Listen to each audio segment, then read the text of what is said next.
Now. We've brought together voices from every part of America. We are a people in a quandary about the present. We are a people in search of our future. We are attempting to fulfill our national purpose to create and sustain a society in which all of us are equal. And we've made history along the way.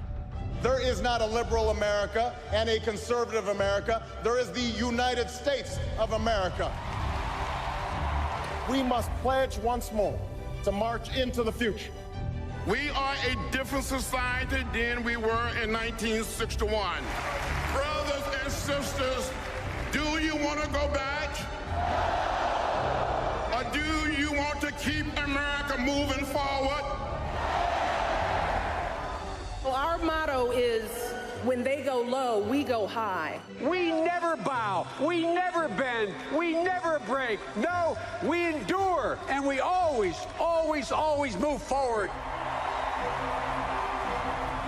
This election, we've engaged a historic number of Americans in the democratic process. And now we have to overcome the odds once again to build back better than before. We lead not only by the example of our power, but by the power of our example. We are America, second to none, and we own the finish line. Don't forget it. We are Democrats, and we're ready to lead again. We're coming together on August 17th, all across America. Be there.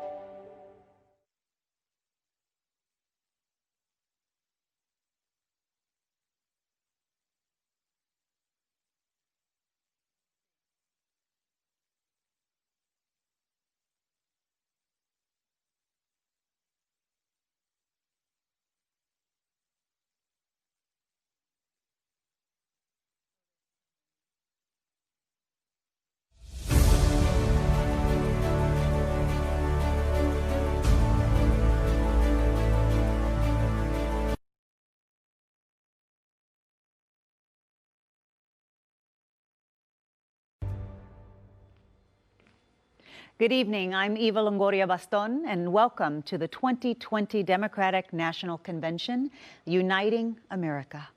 Every 4 years, we come together to reaffirm our democracy.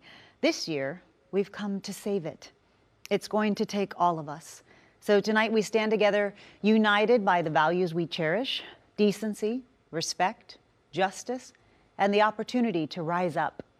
We always hear that line about this being the most important election of our lifetimes, but this year, it really is. The past few months have tested us all. We've lost more than 170,000 family members and friends to COVID. This tragedy is compounded by the loss of jobs and income. But it's not just the past few months. The past 4 years have left us as a nation diminished and divided. And yet, in the middle of the fear and sorrow and the uncertainty, people have come together because they know we are better than this. America is better than this. And so we choose to act, inspired by the 3 sacred words that breathed life into our nation: we the people.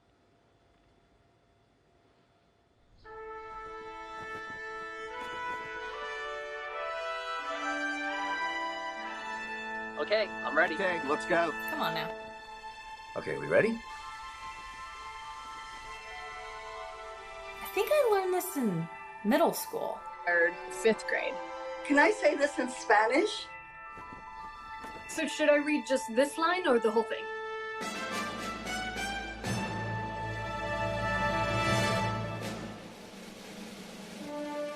Justice. Tranquility. Tranquilidad. Liberty. Liberty. Let's do this. We the people. We the people. We the people. Nosotros. We the people. We the people.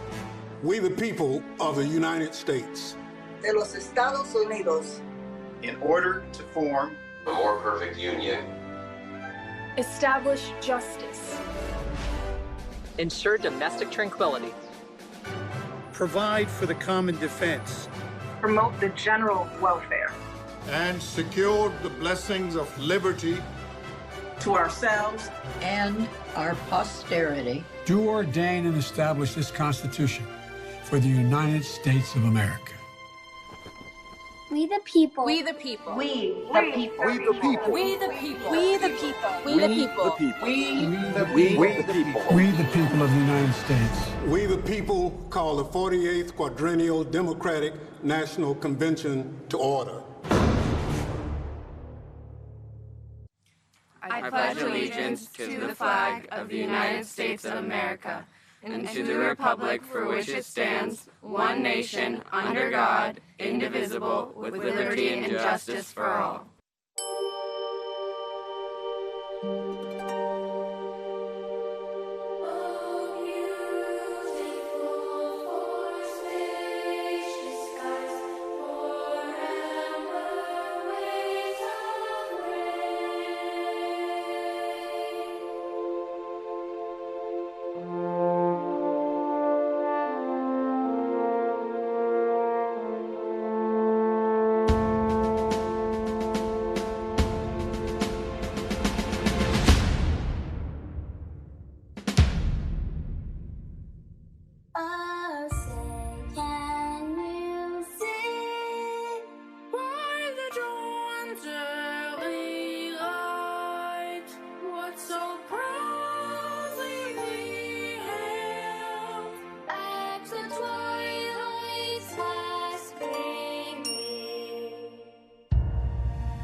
Hello, my name is Reverend Gabriel Salguero.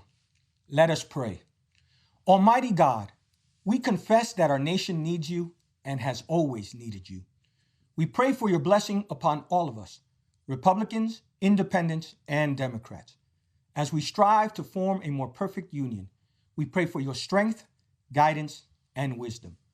Lord, we recognize that we are living in challenging times that call us to live up to the highest angels of our national character. As we confront the turbulent winds of a global pandemic, economic uncertainty, and civil discord, may your gracious hand lead us to the peaceful shores of love, justice, and civility. Help us, O Lord, to be ever mindful of the most vulnerable among us, from our golden generation to our youngest children, desde nuestros inmigrantes to our veterans, from our healthcare workers to our school teachers. Give us a heart of compassion and grace.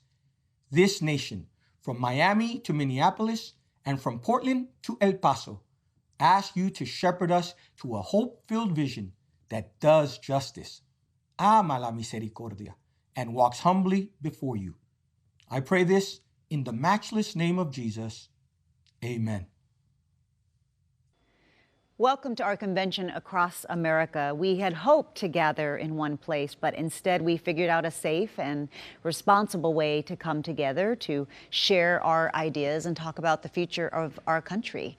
And that's the kind of leadership we need right now. That's the kind of leadership that Joe Biden and Kamala Harris will bring to the White House. So during the next 4 nights, we will gather safely from our homes to listen, to learn, to be inspired, to act, to vote, and to build that more perfect union.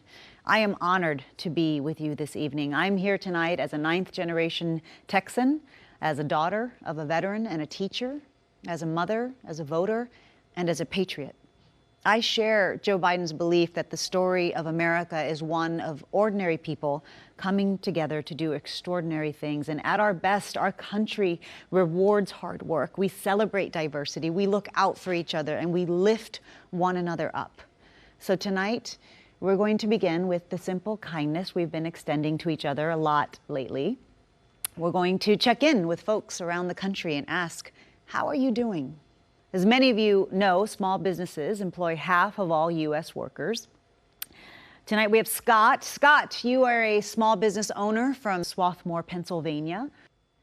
Small businesses have been hit so hard in this crisis, so many small businesses. How are you doing? How are you managing? Well, you know, it's been rough. Rough is a nice word to say it. My wife and I, 31 years ago, began our business, and quite honestly, over all these years, we faced some adversity and challenges, but to be honest, nothing like we are today. We've literally had to reinvent our business several times since the beginning of the year, just to stay afloat. And you know, our revenue, for example, is off about 40%. We have half of the employees that we had pre-COVID, and you know, our customers are a little scared. Our employees are sometimes afraid to come to work because of the COVID. And to be honest with you, I'm just frustrated. I don't understand how we got here. We are the greatest nation in the world. And it just seems to me that, you know, maybe if we just came together on this one issue alone, maybe as Americans and being united, we can overcome. Yeah. Thank you, Scott, for sharing your story. I'm sure many small business owners feel the same way that you're feeling now. We wish you the best for your business and, of course, for your family. Now I'd like to turn to Marley Diaz, who is 15 years old from West Orange, New Jersey. She is a literary activist and author, and she is the founder of 1,000 Black Girl Books. Marley, so many young people are struggling with the changes due to COVID. How are you doing? I'm doing all right. You know, I feel better every day. I feel more hopeful. I thought this was going to be a few weeks at first where I wouldn't see my friends and I would just stick it out. But obviously, as it's grown longer, I really want to focus on activism and still spreading important messages, given the fact that I can't go out. So I started doing virtual read-alouds online, which has been so fun, getting to interact and meet new kids and encourage and promote the joy that we can find in reading and in learning. It's also super fun to see teenagers like me going on social media and talking about social issues and injustices that they care about, because sometimes you don't have that space in school. So I hope that a year from now, you know, when we get to go back and be safe and be protected, that we will still have these conversations and still have a new possibility in a new world. Yes, thank you so much, Marley. You're such an inspiration. I don't think I was doing half of what you're doing at 15, and I love seeing how brave and creative your generation is to creating change. So thank you. Thank you so much for your work. Let's check in with Rick. Rick, you are a farmer from Volant, Pennsylvania. Your farm has been in your family for generations. What have the trade wars and the pandemic done to your family's life work? Well, first of all, I'd like to offer the Trump family our condolences for his loss. Getting back to the business side of it, the trade war was it was a real stressful and truly a devastating effect on a farm. Most probably what people can relate to mostly in agriculture is soybean tariffs. And then whenever you compound the effects of the COVID-19 virus, nobody could have prevented that. It's a shame our leadership misinformed people like myself and the country on what was coming down the road. You know, my biggest concern is that if these trends continue with this type of leadership, I will be the last generation farming this farm. Yeah, it's a scary thought, and I'm sure a lot of farmers I don't feel the same way. You know, I don't have the answers, but past experiences, if something doesn't work for you, it's time for a change. And that's why I'm supporting Joe Biden all the way. Well, thank you so much. Rick, I couldn't agree with you more. You know, we need meaningful change and leadership that will support family farms like yours. So we wish you the best. Thank you for sharing your story. Finally, let's hear from Michelle from my home state of Texas. Michelle, you are a school nurse and a mother in El Paso. How are you preparing for the new school year? Hi, Eva. Well, we've already started school, but it is a little challenging because every day something seems to change. We start one way one day and we have to change it the next day. And I know that right now it's kind of sad not to see the kiddos when we're back, but I know that that will change. We're going to have to adapt and persevere. But honestly, right now, all I can think about is keeping my kiddos safe. I know back in March, you know, we had them at home and we were doing okay, but now they're wanting us to take them back to school. And it's a little scary with all the uprise in COVID cases. And so I just want to say that I am committed to take care of my family, my students, and all my staff at my school. I will do whatever it takes to ensure that we are all ready to go back to school safe and healthy. And I know that I am optimistic to move forward with our life, and Joe Biden will be the one to take us there. I just want to say for everyone to please remember to wash their hands and wear their mask because we're all in this together. Thank you, Michelle. I think there's nothing more difficult for us as moms than to see our children suffer. And so I think you're doing a great job of guiding them through this very difficult time. And thank you for the work you do as a nurse. It's truly heroic. I really enjoyed talking to all of you. I think I have one last question. Do you believe that change is coming? Do you believe that better days are ahead? Yes. Yes. Well, thank you for taking the time to speak with us and sharing your thoughts. You are the we in We the People, and you are who this convention is about. In 1776, the Declaration of Independence, we hold these truths to be self-evident. These words are the basis for the American creed: equality, equity, fairness, decency. America didn't live up to that promise for most of the people at the time, the people of color, for women, but we were born of an idea that every single solitary person, given half a chance, no matter where they're from, given half a chance, there's not a single thing they cannot do if they work at it. Nothing's beyond their capacity. We had hoped to have our convention in the City of Festivals, Milwaukee, Wisconsin, this year. Of course, we're not able to do that, but we'll be hearing from several of Wisconsin's leaders throughout this convention, starting with Congresswoman Gwen Moore.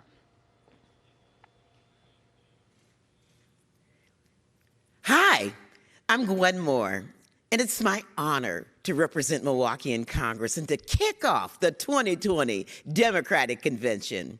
Oh, I sure wish you all were here in the city of Milwaukee, which takes its name from the languages of the first peoples, interpreted as good land and gathering place by the waters. This is a city where blood was shed for labor rights, where a fugitive slave was freed from prison, where women's right to vote was first ratified. But today, we gather virtually.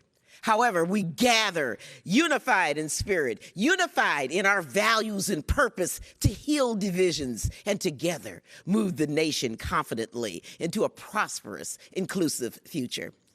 Oh, what better way to gather than all across America to nominate my beloved friend, Joe Biden, to be 46th President of the United States of America, with my VIP, VP nominee, Sister Kamala Harris by his side. Tonight, we are gathered to reclaim the soul of America. So if you're ready to come together, America, text JOIN to 30330. Thank you, I love you all, and God bless you.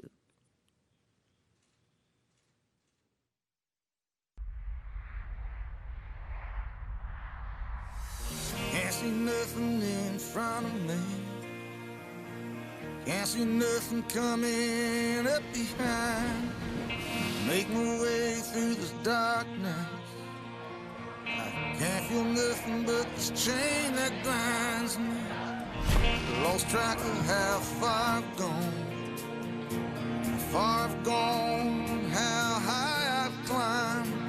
On my back's a 60-pound stone. On my shoulder, half-mile of line.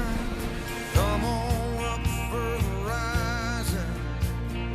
Come on up and lay your hands in mine. Come on up for the horizon. Come on up for the horizon tonight. Left the house this morning. Bells were ringing, fill the air. I was wearing the cross of my calling. On wheels of fire, I come rolling down here. Come on up for the horizon.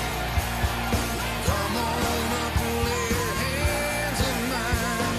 Come on up for the horizon. Come on up for the horizon tonight.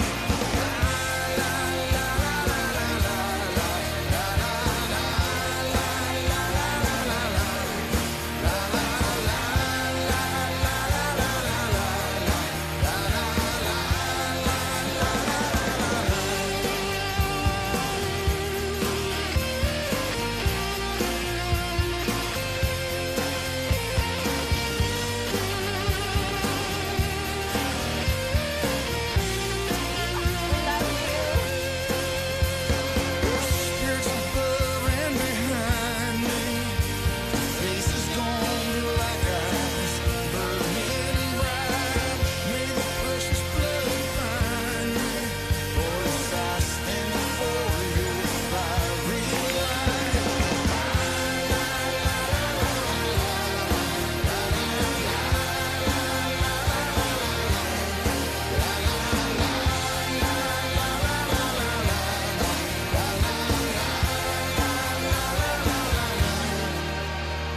I see Mary in the garden.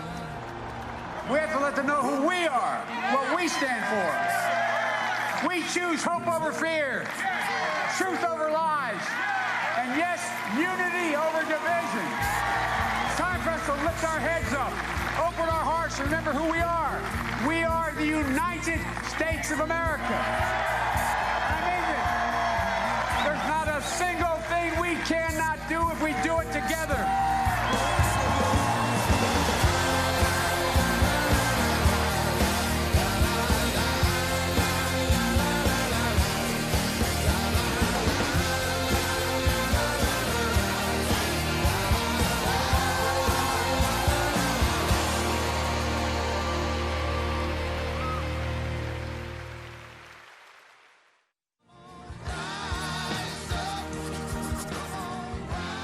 The idea of us calling ourselves the United States of America feels like it's pretty wrong right now.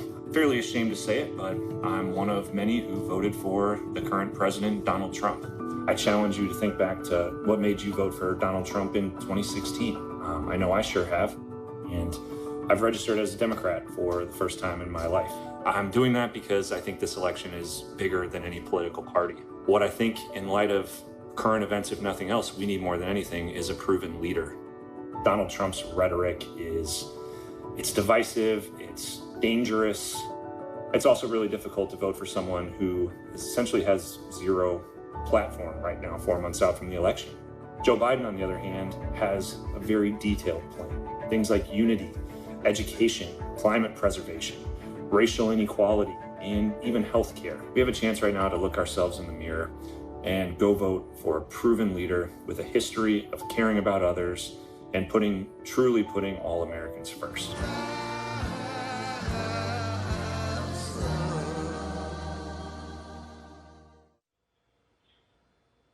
Our nation is facing a lot right now, and over the next 4 nights, we're going to cover it all.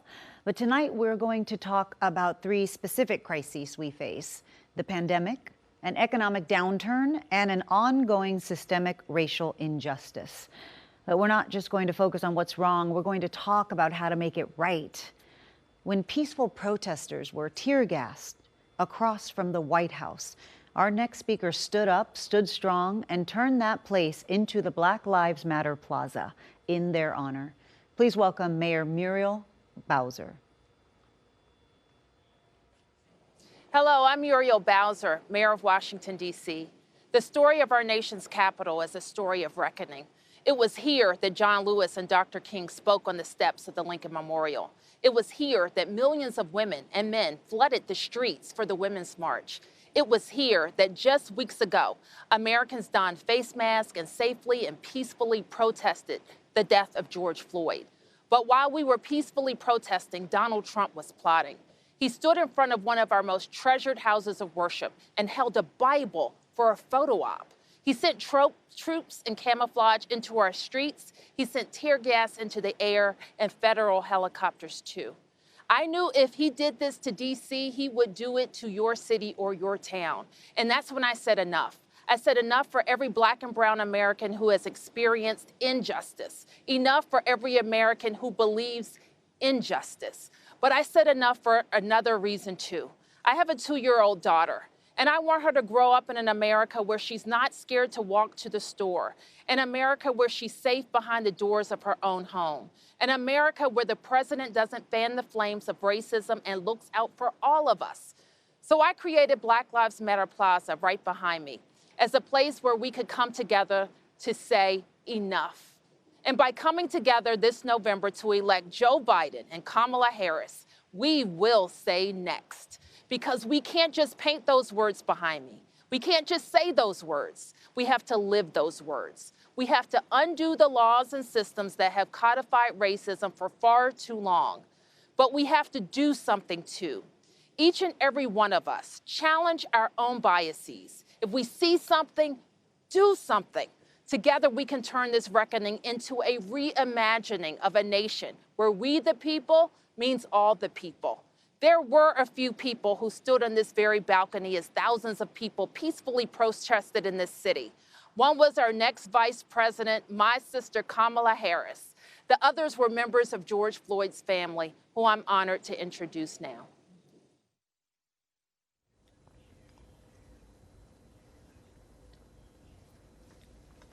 My brother George was selfless. He always made sacrifices for his family, friends, and even complete strangers. George had a giving spirit, a spirit that has shown up on streets around our nation and around the world. People of all races, all ages, all genders, all backgrounds, peacefully protesting in the name of love and unity. It's a fitting legacy for our brother, but George should be alive today. Breonna Taylor should be alive today. Ahmaud Arbery should be alive today. Eric Garner should be alive today. Stephon Clark, Tatiana Jefferson, Sandra Bland, they should all be alive today. So it's up to us to carry on the fight for justice. Our actions will be their legacies. We must always find ourselves in what John Lewis called good trouble. For the names we do not know, the faces we'll never see, those who can't mourn, because their murders didn't go viral. Please join me in a moment of silence to honor George and the many other souls we lost to hate and injustice. And when this moment ends, let's make sure we never stop saying their names.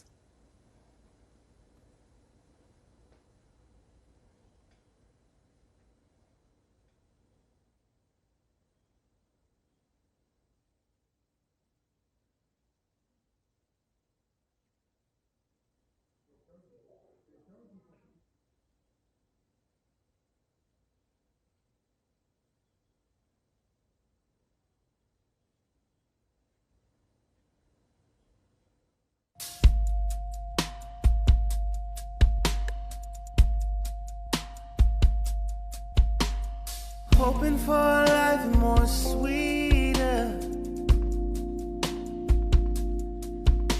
Instead, I'm just a story repeating. Why do I feel darkest night. Can you feel peace with those judging eyes? I thought we moved on from the darker days. Did the words of the king disappear in the air like a butterfly? Somebody should hand you a felony.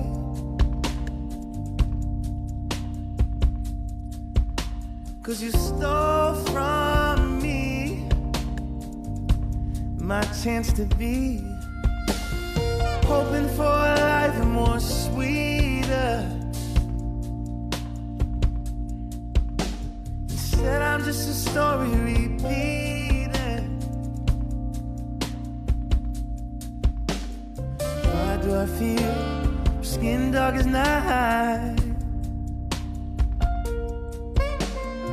Can't feel peace with those judging eyes.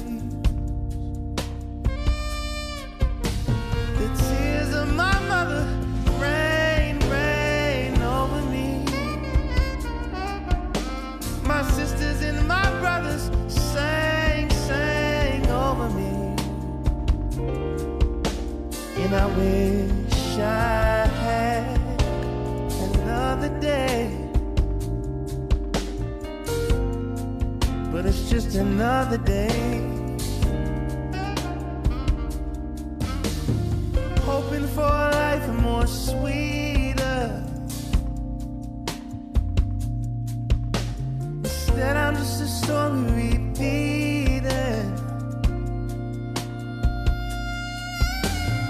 Why do I feel your skin dark tonight?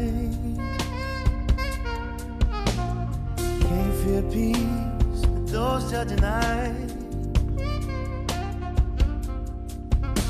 The tears of my mother rain, rain over me. My sisters and my brothers sang, sang over me. And I wish I had another day, but it's just another day. Hoping for a life more sweeter.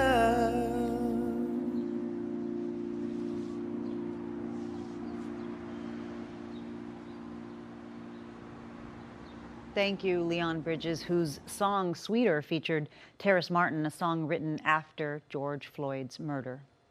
You know, we have to ask ourselves, how do we, the people, take the protest and turn them into progress? How do we take the changes we're seeing in the hearts and minds of people and translate it into real and lasting change in people's lives? We need to address the economic inequalities that this virus has exposed and worsened, and we need to solve the testing and healthcare disparities that have led to people of color dying from COVID at higher rates than white people, and we need to make it easier for Americans to vote.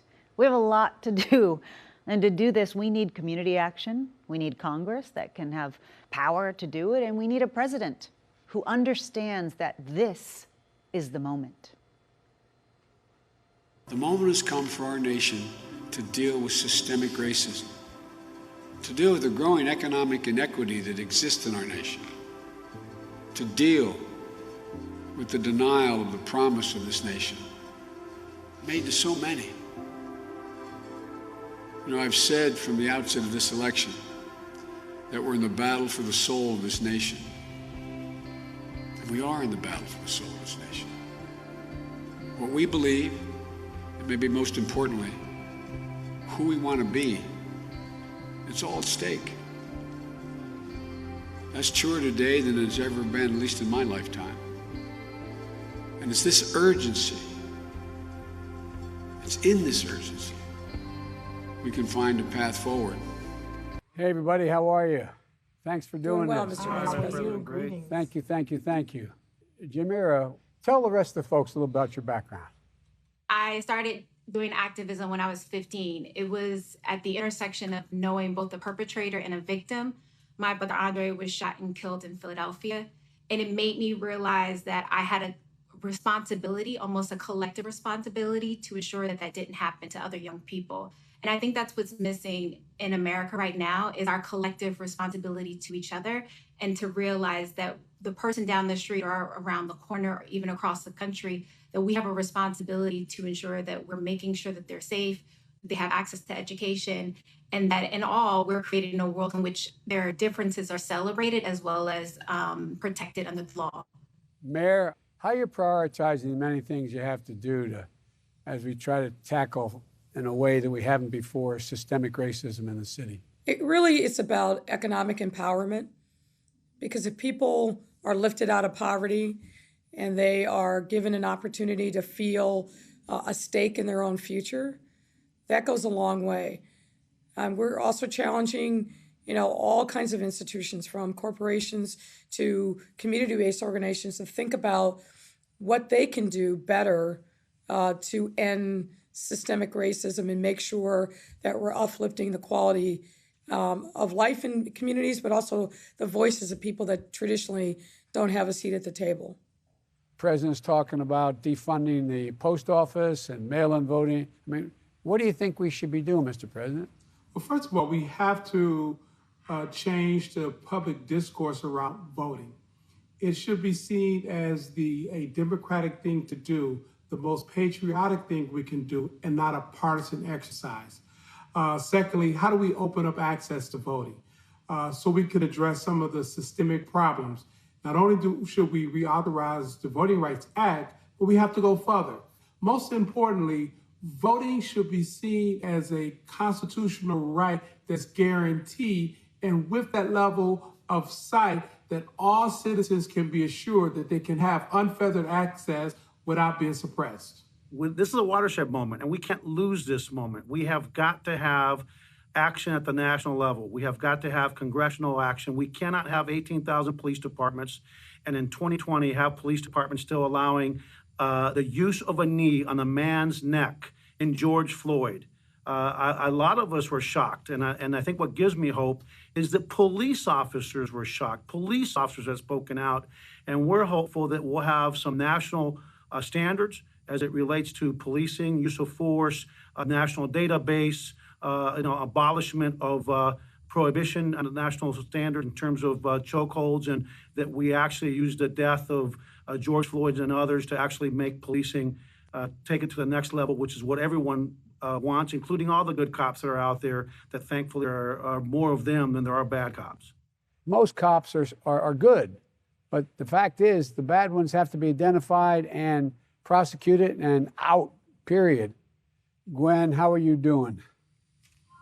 Oh, well, I'm doing pretty well as can be expected. I'm sure that the words of George Floyd, "I can't breathe," were not new to you, and they echo in your mind every single day. 6 years ago when your son died. But we can't let this keep happening. What do you think the next thing we have to do, Gwen?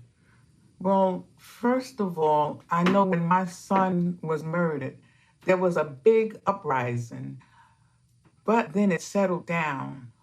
We can't let things settle down. We have to go to the politicians, and we have to hold their feet to the fire, because otherwise the big uprising is not going to mean a lot. So I'm just asking that if you become the president, that you make sure that we get national law as well as state and local law, especially when it comes to police brutality, because that has been an age-old problem. Well, I may be kidding myself, but I think the people are ready. I think people are ready. We just got to keep pushing. We can't let up. But thank you for what you're doing. I really appreciate it. Thanks for joining me. Thank you. Thank you. Bye-bye. Thank you.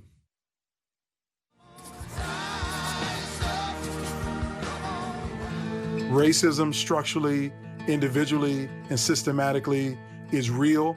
Black, brown, no matter what you look like, you should not ever be fearful of your life due to the color of your skin. What I want to see in the next president of the United States is someone who's fair, who believes in equal justice under the law. I want him to lead us through this revolution that we're experiencing right now. Joe Biden is a healer and he's a unifier. He will fight for the Black Lives Matter movement. Undo, remove, tear down the remnants of structural and systematic racism in this country. The systemic injustices that exist, things that our nation has overlooked that need to be addressed. We need to stand on our platform and introduce legislation that makes this platform felt from coast to coast. And I know that Joe Biden is the person to restore the values that we hold so near and dear to our hearts. I have a 10-year-old son. I want to make sure that there is a world that's left better for him.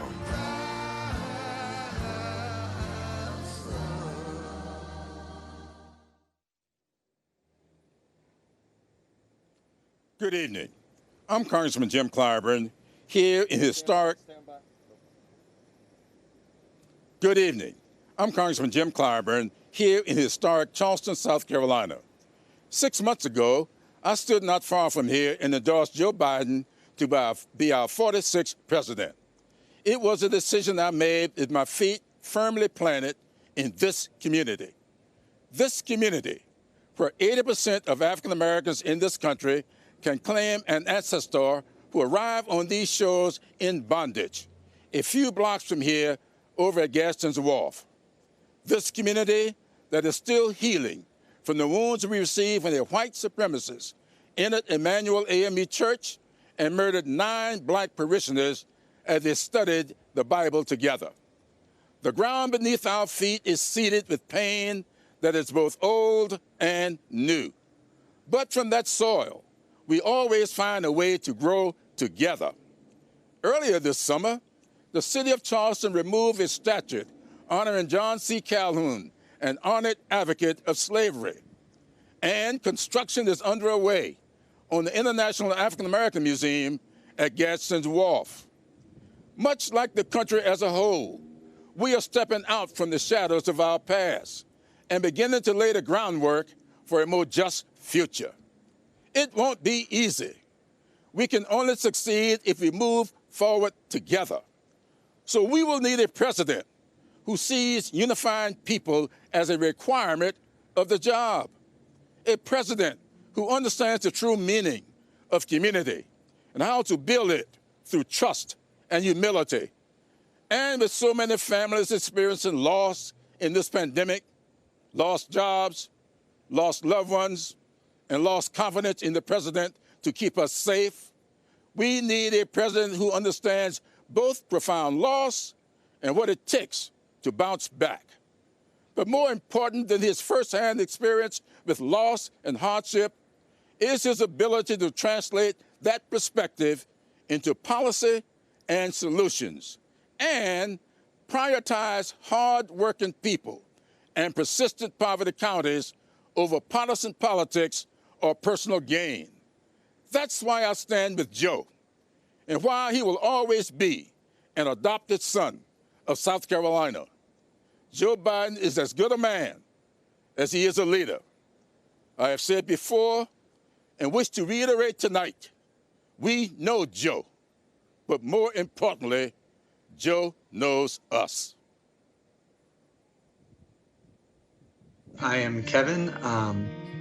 I do a lot of things in life, but the thing I'm most proud of is I am a TAPS military mentor, and that's how I spend the majority of my time, post-Marine Corps. Building memories like the ones we build together is the single best thing I do with my time. Thank you for allowing me to be a part of your lives and sharing the journeys for the past decade. We've got about 500 kids and family members and mentors, and we're all packed into this very large ballroom. And all of a sudden, the back door opens up, and in walks Joe Biden. I had almost an out-of-body experience because he surprised us all. You know, I like to think I'm decent at reading people. From my time in the Marine Corps, my time as an intel officer, my time as a drill instructor, my time studying psychology. He was being real. I mean, you can't fake that kind of a smile. He was genuinely happy to see these kids and to spend time with them. It's easy to lose faith in humanity, especially today. There's a lot of polarization, leaves a lot of room for a lot of hope.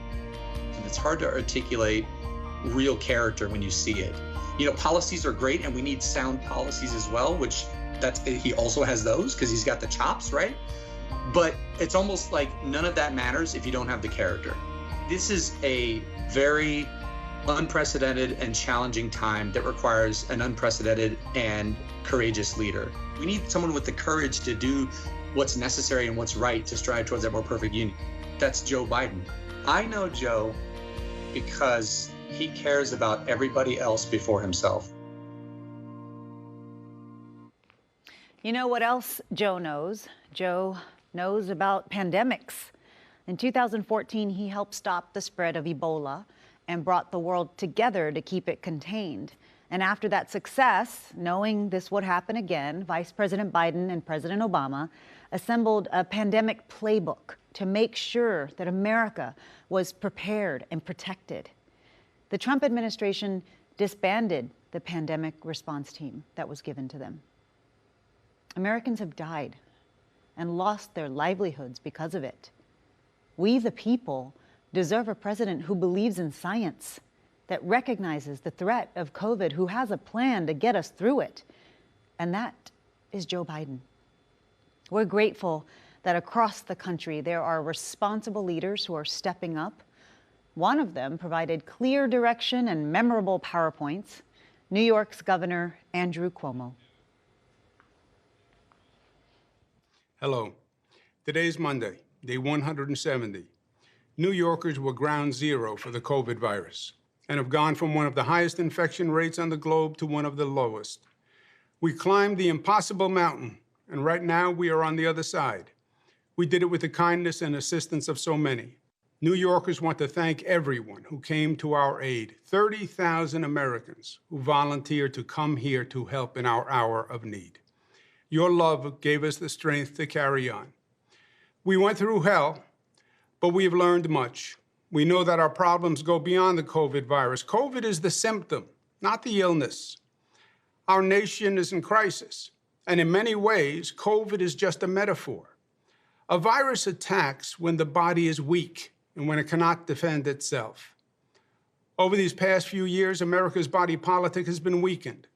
The divisions have been growing deeper, the anti-Semitism, the anti-Latino, the anti-immigrant fervor, the racism in Charlottesville, where the KKK didn't even bother to wear their hoods, and in Minnesota, where the life was squeezed from Mr. Floyd. Only a strong body can fight off the virus, and America's divisions weakened it. Donald Trump didn't create the initial division. The division created Trump. He only made it worse. Our collective strength is exercised through government. It is, in effect, our immune system.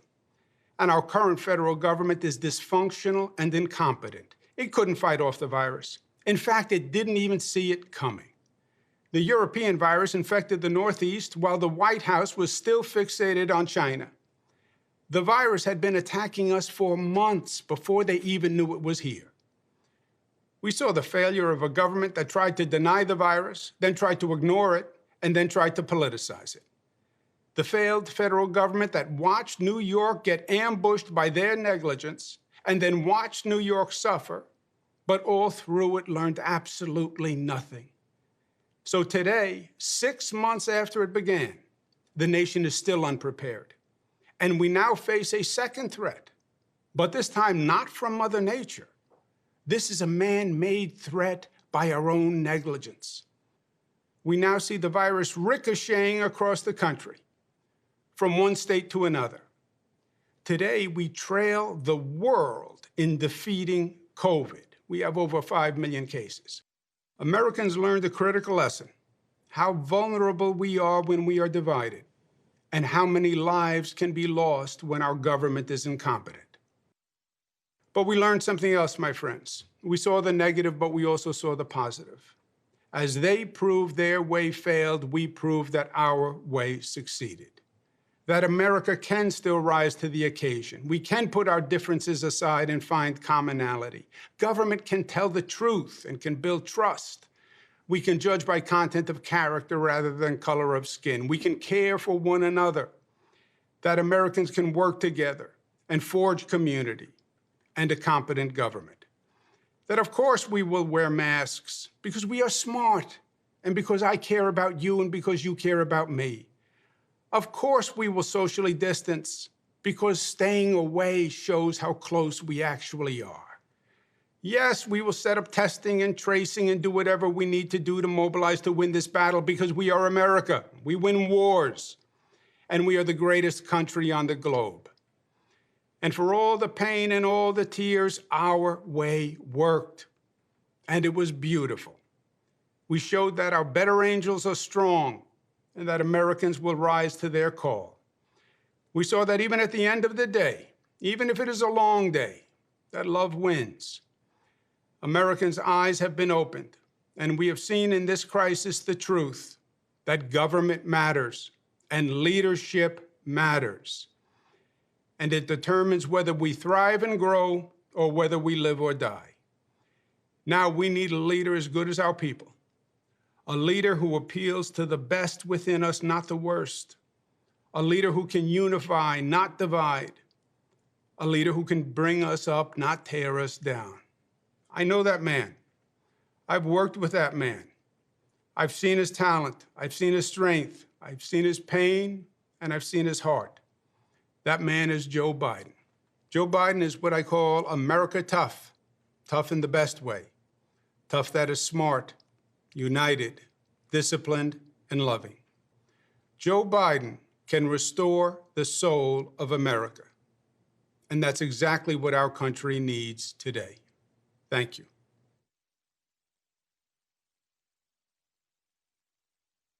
And now we'll hear from Kristen Urquiza. Hi, I'm Kristen Urquiza. I'm one of the many who has lost a loved one to COVID. My dad, Mark Anthony Urquiza, should be here today, but he isn't. He had faith in Donald Trump. He voted for him, listened to him, believed him and his mouthpieces when they said that coronavirus was under control and going to disappear, that it was okay to end social distancing rules before it was safe, and that if you had no underlying health conditions, you'd probably be fine. So in late May, after the stay-at-home order was lifted in Arizona, my dad went to a karaoke bar with his friends. A few weeks later, he was put on a ventilator, and after 5 agonizing days, he died alone in the ICU with a nurse holding his hand. My dad was a healthy 65-year-old. His only pre-existing condition was trusting Donald Trump, and for that, he paid with his life. I am not alone. Once I told my story, a lot of people reached out to me to share theirs. They asked me to help them keep their communities safe, especially communities of color, which have been disproportionately affected. They asked me, a normal person, to help because Donald Trump won't. The coronavirus has made it clear that there are 2 Americas, the America that Donald Trump lives in and the America that my father died in. Enough is enough. Donald Trump may not have caused the coronavirus, but his dishonesty and his irresponsible actions made it so much worse. We need a leader who has a national, coordinated, data-driven response to stop this pandemic from claiming more lives and to safely reopen the country. We need a leader who will step in on day one and do his job, to care. One of the last things that my father said to me was that he felt betrayed by the likes of Donald Trump. And so when I cast my vote for Joe Biden, I will do it for my dad. Thank you, Kristen, for sharing your story. Our nation grieves for your father and all those who we've lost to this virus.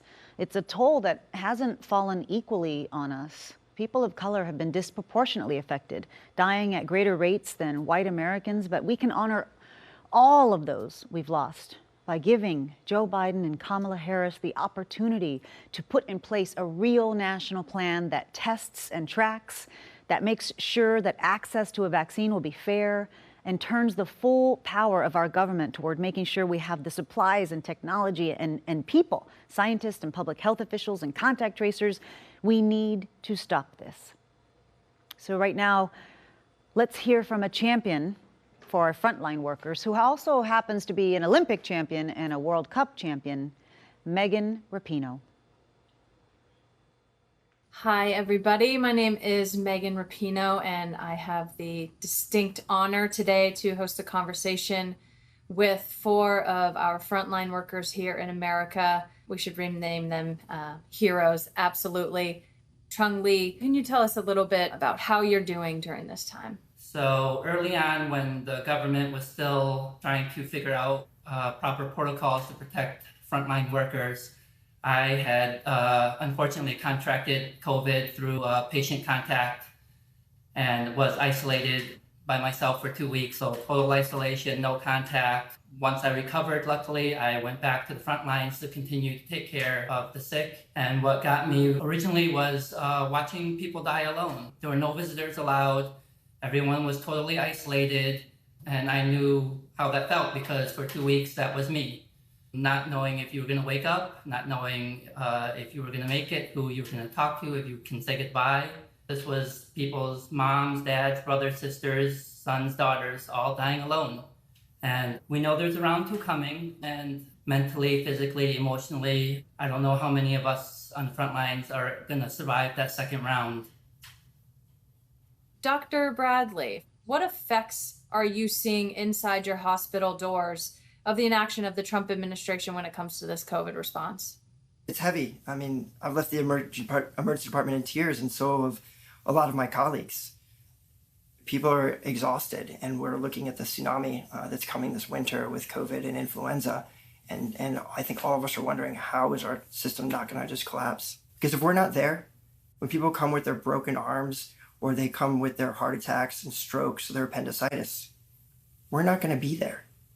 What were you seeing on the front lines in those very early days that you knew it wasn't going to magically disappear? Did you think it was a hoax then? Oh, absolutely. We knew that this was not a hoax. We were certain of it. All of us knew from experience back in 2009 with the swine flu. We knew what a pandemic would look like. We knew that we needed to have the tools and the resources and the plans in place. But then we have the ineptitude and the lack of leadership from this administration. I've seen the worst of the worst. Not only have I answered thousands of calls of people that are sick, but people that are dying. Michelle, tell us a little bit about how it's been for you on the front lines, what your specific role is. As a union nurse, I've been primarily more in the forefront on advocating that our healthcare workers and our patients get the support and the PPE that they need. You know, 10 years ago, I responded to the disaster in Haiti. We were working in a tent hospital after the earthquake. But, you know, the first time that I ever feared for my life and my family's walking into work was in my own country. We have the money, we have the means, we have the resources in this country. We are deeply lacking leadership and somebody who cares. Trump has made it perfectly clear how he feels. And we need a president who cares. That's Joe Biden. Dr. Bradley Dreyfus, Aldo Martinez, Michelle Boyle, and Chung Lee, I can't thank you enough. The American people are forever indebted to you, to your work and your sacrifice and just you showing up every single day and giving everything you have. And thank you again for all of the work you do on the front line. There's no way we could ever repay you. So thank you very much.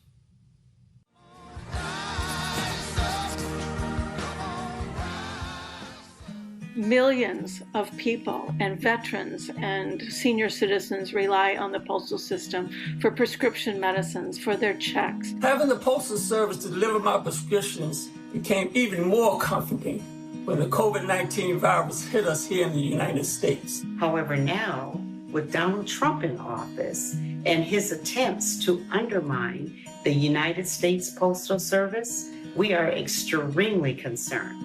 This administration's decision not to provide the necessary funding to the United States Postal Service is appalling. I was diagnosed with multiple myeloma. Voting by mail is our only realistic option. In no way do I want my 11 grandchildren to grow up in a world where this kind of suppression exists.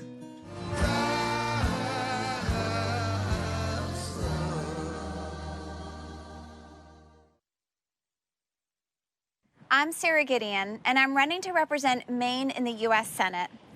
Every day, I see the caring and resilient spirit that will get us through this crisis.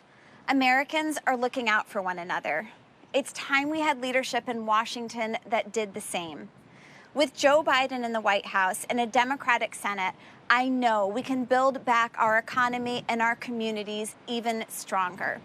But tonight, I am here to welcome someone who has strong ties to our state and is here in Maine with me.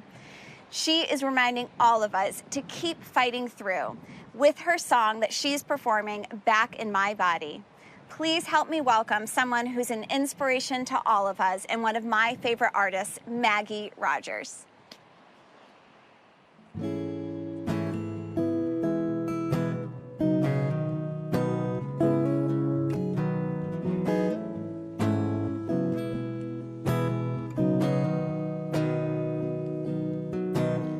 I was stopped in London when I felt it coming down, crashing all around me with a great triumphant sound.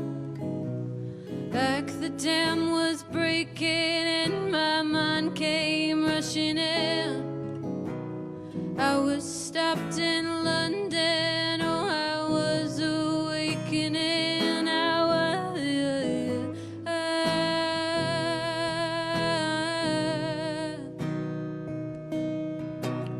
I was over in Paris when I almost ran away.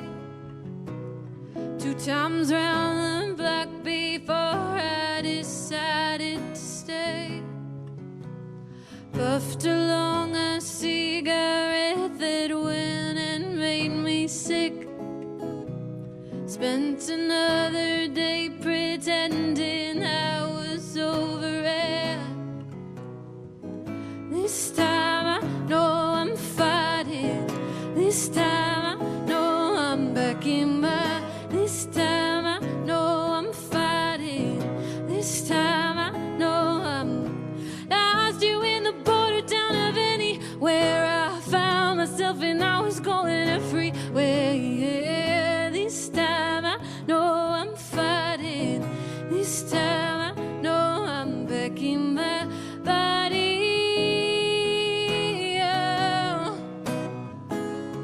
Back in my body, yeah. I'm back in my body. Oh, I'm back in my body. Oh, oh, oh, oh, oh, oh, oh.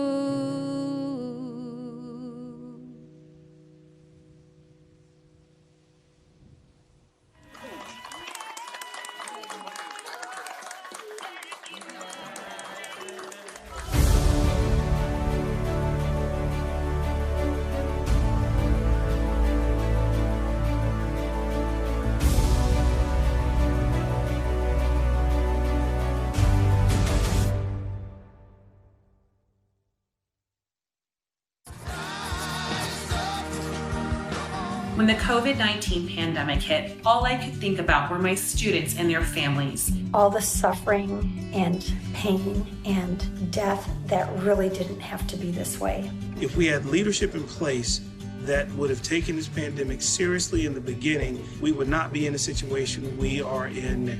We still at this time don't have the necessary PPE.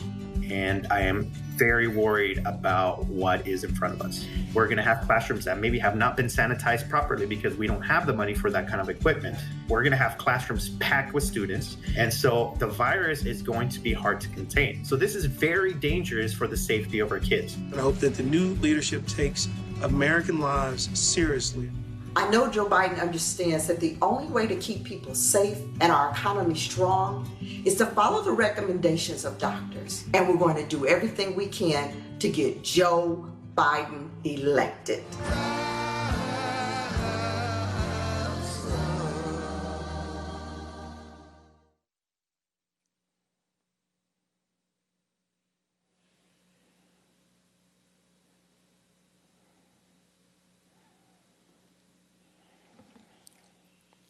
Hello, America. I'm Governor Gretchen Whitmer, or as Donald Trump calls me, that woman from Michigan. Tonight I'm here at UAW Local 652 in Lansing, Michigan. Auto workers in this union and across our state could have lost their jobs if not for Barack Obama and Joe Biden.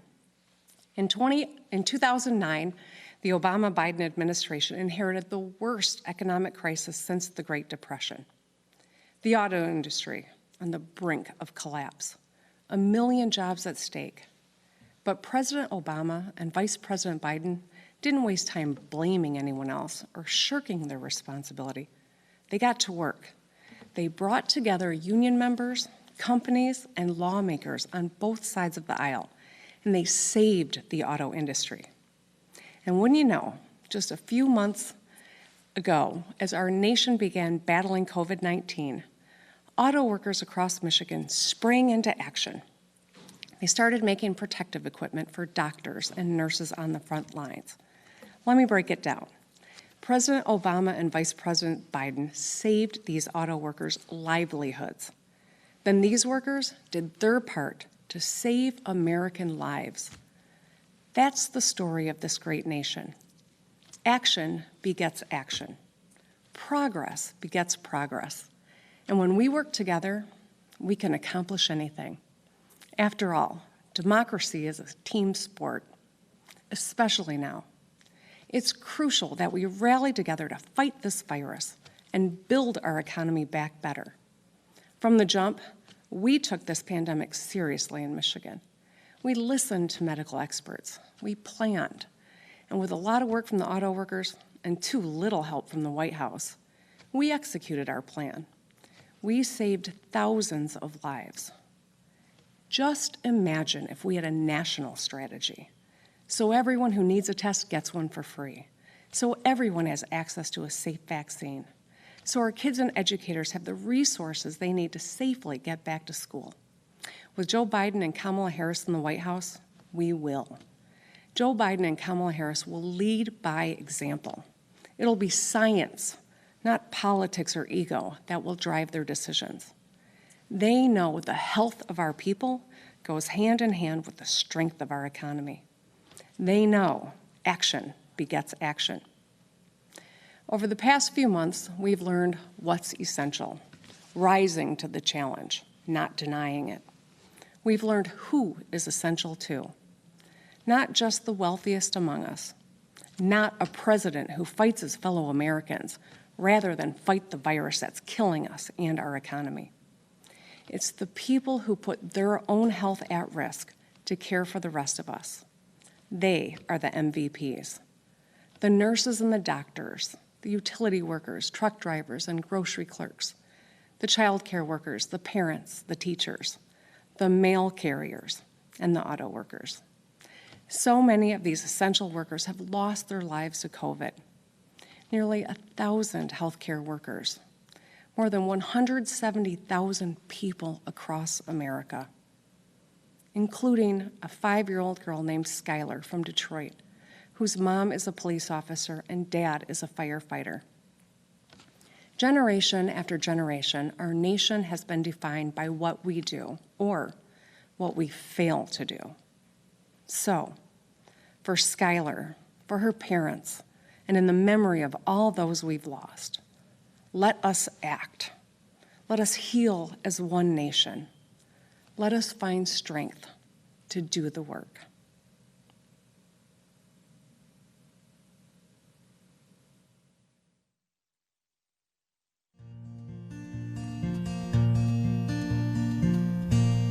I've been down this road before. I remember every tree, every single blade of grass.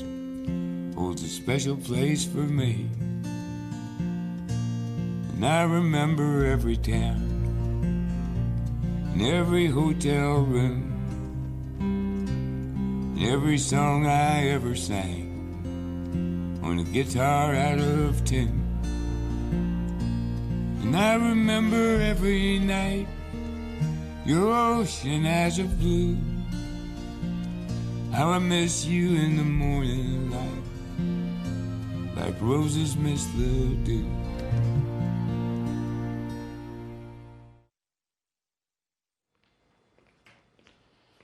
We, the people, means all the people, even those with whom we might not agree, even those we might not expect to see at a Democratic convention. But Joe Biden is a guy who has earned the respect he commands across the world and across the aisle. The stakes in this election call for that kind of leadership. We have to think about more than one party. We have to think about the very core of our democracy. And that's why you're about to hear from some unexpected voices. I'm Governor Christine Todd Whitman. What am I doing here? I'm a lifelong Republican. My parents were introduced at a Republican National Convention by their parents. That's how far back it goes. But this isn't about a Republican or Democrat. It's about a person decent enough, stable enough, strong enough to get our economy back on track. A person who can work with everyone, Democrats and Republicans, to get things done. Donald Trump isn't that person. Joe Biden is. I'm Meg Whitman. I'm a longtime Republican and a longtime CEO. And let me tell you, Donald Trump has no clue how to run a business, let alone an economy. Joe Biden, on the other hand, has a plan that will strengthen our economy for working people and small business owners. For me, the choice is simple. I'm with Joe. Hi, I'm Susan Molinari. I'm a former Republican member of Congress from New York City, and I've known Donald Trump for most of my political career. So disappointing, and lately so disturbing. Now, I've also gotten to know and work with Joe Biden on issues related to women that are so important to all of us. Women in business, violence against women. That's why I'm so proud to call him my friend and honored to join in supporting his candidacy for president. He's a really good man, and he's exactly what this nation needs at this time. Now, I'm delighted and honored to introduce a former colleague of mine, the former congressman from Ohio, the former governor of Ohio, John Kasich. America is at a crossroads. Sometimes elections represent a real choice, a choice we make as individuals and as a nation about which path we want to take when we've come to challenging times. America is at that crossroads today. The stakes in this election are greater than any in modern times. Many of us have been deeply concerned about the current path we've been following for the past 4 years. It's a path that's led to division, dysfunction, irresponsibility, and growing vitriol between our citizens. Continuing to follow that path will have terrible consequences for America's soul because we're being taken down the wrong road by a president who is pitted one against the other. He's unlike all of our best leaders before him who worked to unite us, to bridge our differences, and lead us to a united America. I'm a lifelong Republican, but that attachment holds second place to my responsibility to my country. That's why I've chosen to appear at this convention. In normal times, something like this would probably never happen, but these are not normal times.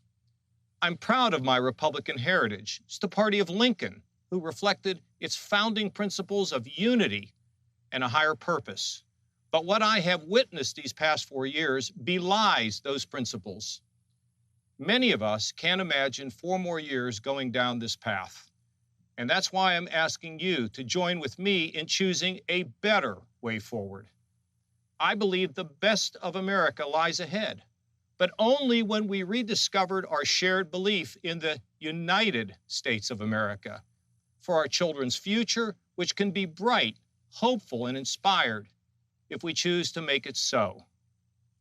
I've known Joe Biden for 30 years. I know his story of profound grief that has so deeply affected his character. I know Joe is a good man, a man of faith, a unifier, someone who understands the hopes and dreams of the common man and the common woman, a man who can help us to see the humanity in each other. He knows that the path to a restored and rejuvenated America lies in respect and unity and a common purpose for everyone. Yes, there are areas where Joe and I absolutely disagree, but that's okay, because that's America. Because whatever our differences, we respect one another as human beings, each of us searching for justice and for purpose. We can all see what's going on in our country today and all the questions that are facing us. And no one person or party has all the answers. But what we do know is that we can do better than what we've been seeing today, for sure. And I know that Joe Biden, with his experience and his wisdom and his decency, can bring us together to help us find that better way. I'm sure there are Republicans and independents who couldn't imagine crossing over to support a Democrat. They fear Joe may turn sharp left and leave them behind. I don't believe that, because I know the measure of the man. It's reasonable, faithful, respectful. And you know, no one pushes Joe around. Joe Biden is a man for our times, times that call for all of us to take off our partisan hats and put our nation first for ourselves and, of course, for our children. When America chooses the right path and pulls together, like we've done so many times before, we can dream big dreams, and we can see the top of the mountain as a United States of America with a soul that is a beacon of freedom to the entire world.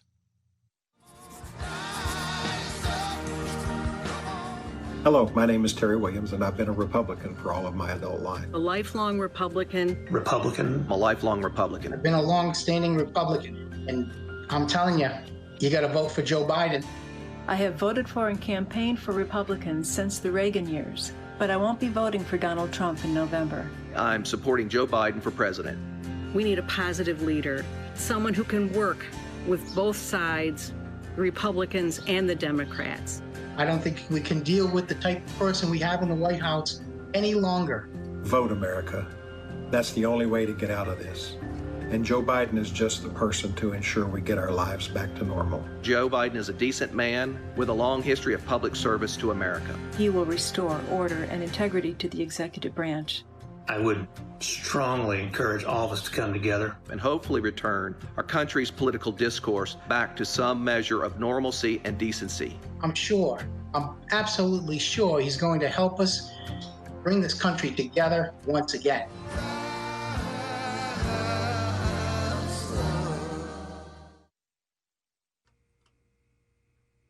And now, from Alabama, Senator Doug Jones.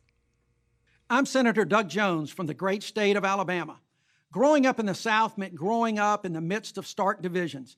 But it was here in Alabama where Rosa Parks helped ignite a movement by refusing to give up her seat on a bus, where freedom riders of different races came together in pursuit of equality. And it was here in Alabama where John Lewis marched across a bridge toward freedom. From a young age, I knew the hope that comes from seeing good people work to heal our divisions. It's what led me to become the United States Attorney, where I convicted 2 Klansmen who murdered 4 young black girls in a 1963 Birmingham church bombing and delivered long overdue justice. I'm standing in front of an exhibit dedicated to their memory. Alabama has shown me that even our deepest divisions can be overcome because each of us want the same thing, to be treated fairly and given the same opportunities and the freedom to live with dignity and respect. Now, some politicians try to pit us against each other, but I believe that Americans have more in common than what divides us. And in November, we have a chance to elect a president who believes that too. I've known Joe for more than 40 years. I met him as a wide-eyed law student, and he's been my friend and champion ever since. The Joe I know is exactly the leader our country needs right now.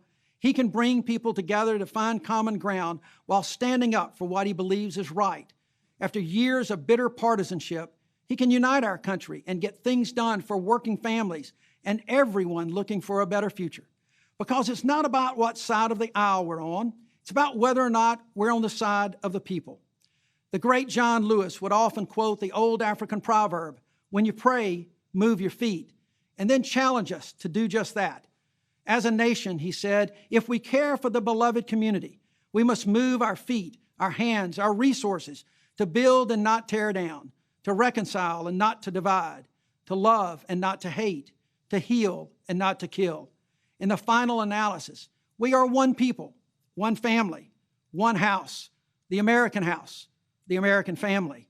Vice President Biden understands that, and he is who we need as our next president. Here we are on a Monday night in 2020, and we need to talk about the post office, the U.S. Postal Service.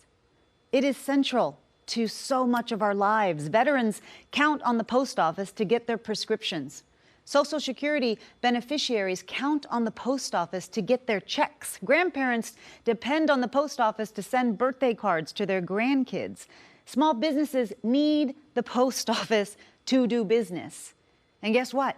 The post office is also one of the ways we cast our votes. To find out how to exercise that right this November, whether by mail or in person, text VOTE, V-O-T-E, to 30330. And here to say more is the first Latina elected to the United States Senate, Senator Catherine Cortez Masto.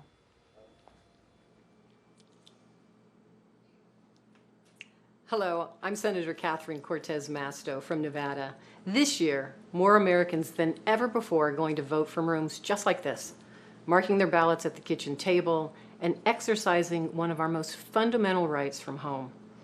But despite what the president says, voting by mail has been a secure, proven option for decades. In 2016, 33 million Americans voted by mail. Even Donald Trump has requested an absentee ballot twice this year. This fall, some Americans will choose to vote in a voting booth with a mask on, while many of us will choose to vote by mail. My home state took the advice of scientists and medical experts and listened to the people of Nevada to put in place a vote-by-mail system, so voters have a lot of options this fall. But Donald Trump is trying to divide us by undermining that right.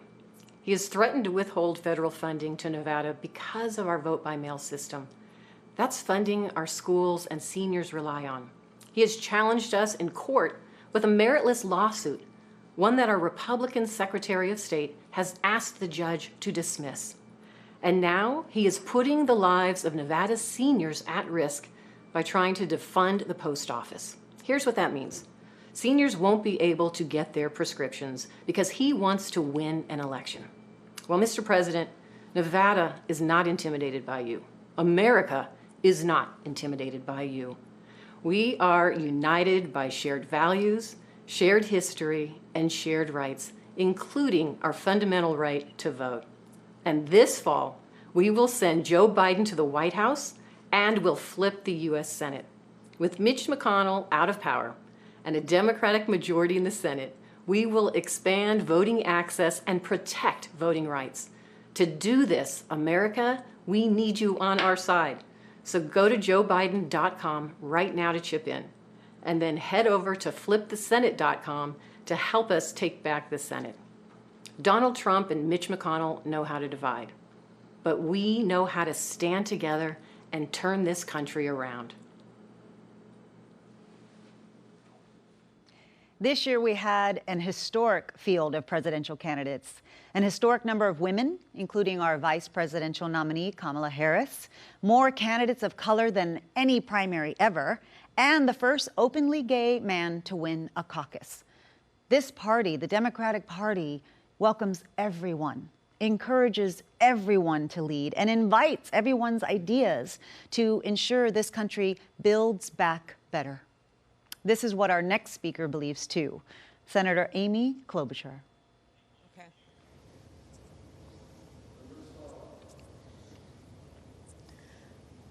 Hello, America. Like my friend Catherine, I believe that the right to vote is fundamental, and the post office is essential. You know, the president may hate the post office, but he's still going to have to send them a change of address card come January. Donald Trump just happens to be in my state today, trying to divide people instead of responding to the pandemic and the significant needs of our economy. But Democrats, independents, and yes, many Republicans have had enough of his divisiveness. Tonight, my friends, in contrast, we've heard a lot about how we can unite as Americans, about our shared values, our shared dreams, how we've come together in the face of crisis. But I want to be clear. Unity isn't about settling.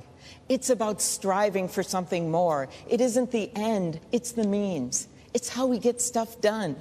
Unity is about reaching up toward a higher purpose, a better future for all of us. E pluribus unum, out of many, one. It is more than a motto. It is the North Star for our democracy. Now more than ever, we need a president who will unite this country. We need a president who, in George Floyd's memory, instead of using the Bible as a prop, will heed its words, to act justly.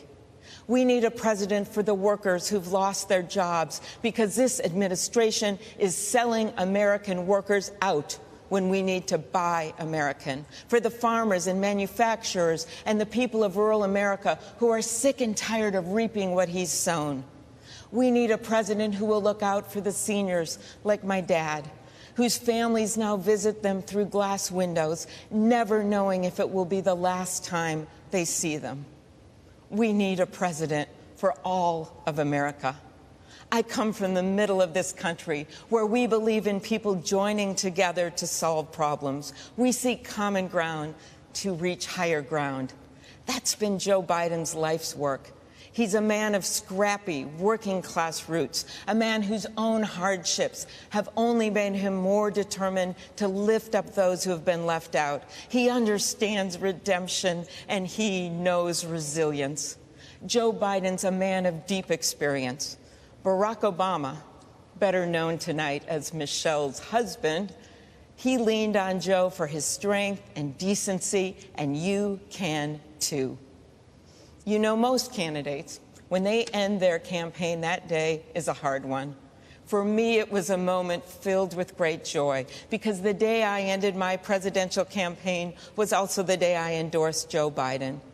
Joe ran for the same reasons I did when I announced my campaign in the middle of that blizzard on the banks of the Mississippi River. To cross the river of our divides, to bring this nation together, to be a president for all of America. As I said the day I endorsed him, if you feel stuck in the middle of the extremes in our politics, if you are tired of the noise and the nonsense, you have a home with me, and you have a home with Joe Biden. That's why I was so proud to stand with him then and across this great country. That's why we are all now standing united behind Joe and my friend Kamala. Our nation's motto is out of many, one. And as you're about to see, it's also the story of the Democratic primary. Thank you, America.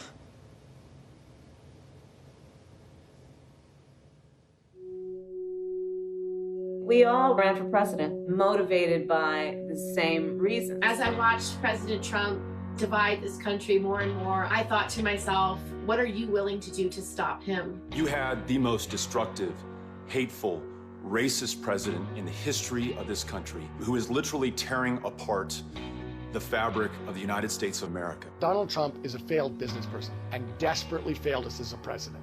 We will run! I ran for president because I think it's urgent that we heal the divisions in this nation. We are still in control of our own future, and we need to provide millions of Americans a real path forward. A green jobs program. Increasing the minimum wage. Passing a national paid leave bill. Student loan debt. Mental health, starting with our veterans. Reproductive justice. Economic justice. Racial justice. And there is so much a new president can do to bring us together. It's time to get up. Get back. Starting a presidential campaign is daunting.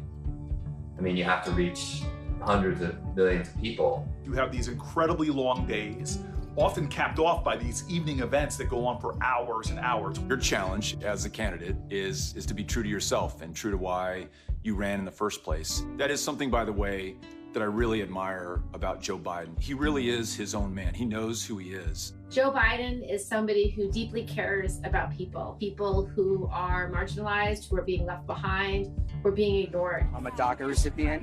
and I owe you everything. Thank you so much. And you're staying, man. You know, he's had some hard times in his life. He's had some losses in his life. And I think that is something that people relate to. You doing okay? Yep, close to 15 years cancer-free. God love you. Well, I was at a service for 4 fallen Afghanistan soldiers, and I saw those families who were so comforted by Joe Biden. When they walked out, they knew someone cared for them. Someone could relate to their own pain they were having. We need that in the White House. I still remember standing side by side with him on the debate stage, and we were having a go of it. But what was remarkable to me was in the commercial break, he puts his arm around me and starts telling me how good my ideas are. And next thing you know, I feel like he's giving me a pep talk and literally telling me how important it is, how really important it is that I'm on that stage.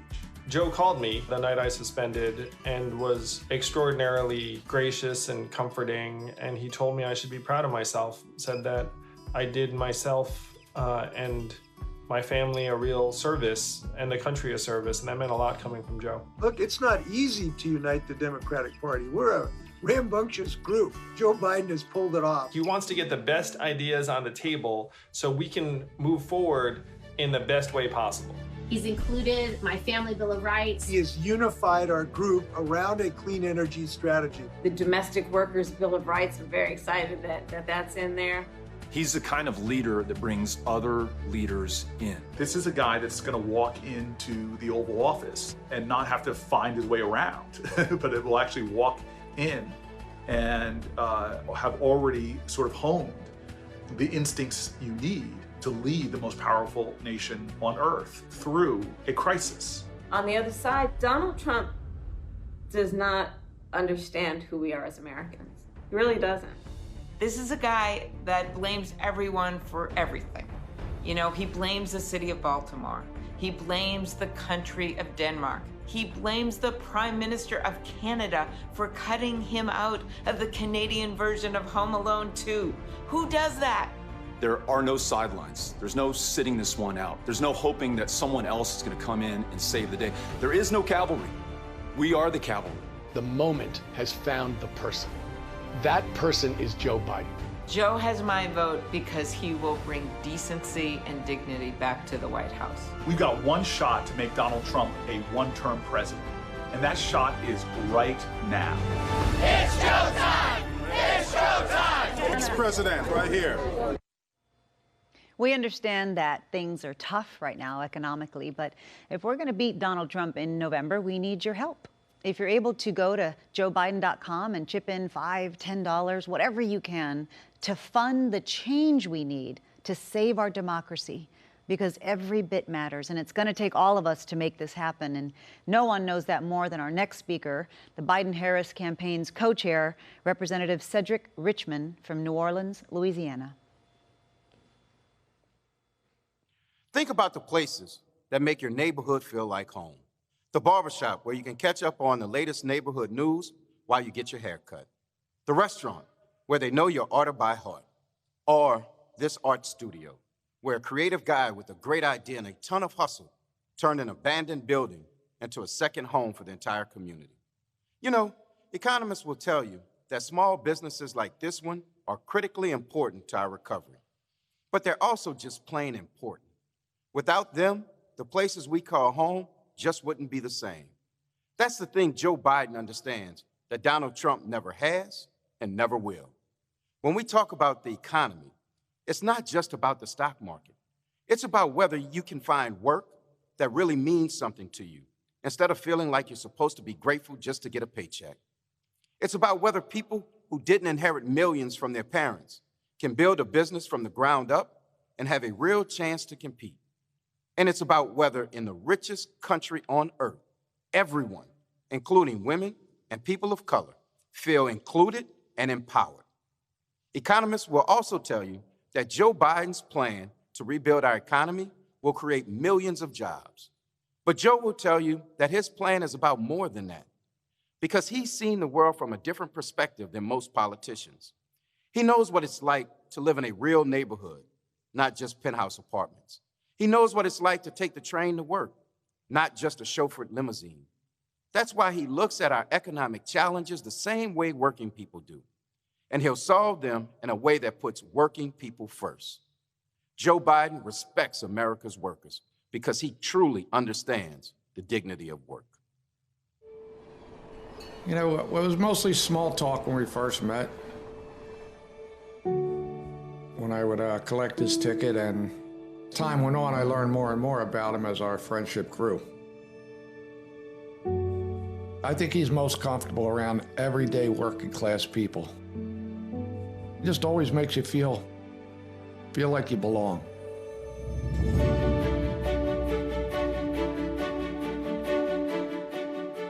For more than 30 years, Joe Biden took the train to work. As a single dad, he promised to be home to kiss the boys every night and then make them breakfast in the morning. When he got on the train, everyone seemed equal to him. He had time for everybody. Joe was a regular.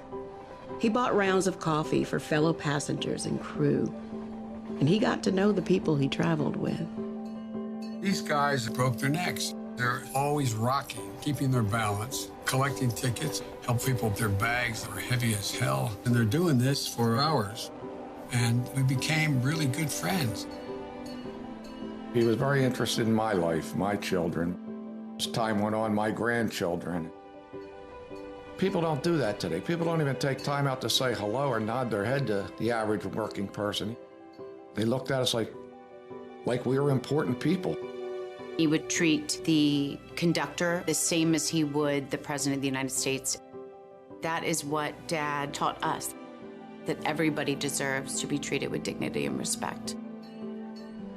After Joe became vice president, he cut down on his commute, but he kept in touch. When Greg Weaver had a heart attack, he got a phone call. I was in a barber shop in New York City, and the phone rings. And sure enough, it was Vice President Biden asking me how I'm doing. He wanted to know the whole story. It's kind of funny that you're talking to the Vice President of the United States, but if I would have told the people in the barber shop, I don't think they would have believed me. I'm not saying it like it was me and I was anything special. Everybody was special to him. We have heroes all over this country, and a lot of the essential workers out there that we don't even see, that are behind the scenes. They're keeping this country going. He understands that. The average guy is important to him. The average guy is important to him.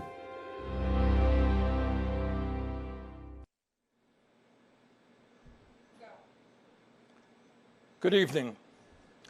Our great nation is now living in an unprecedented moment.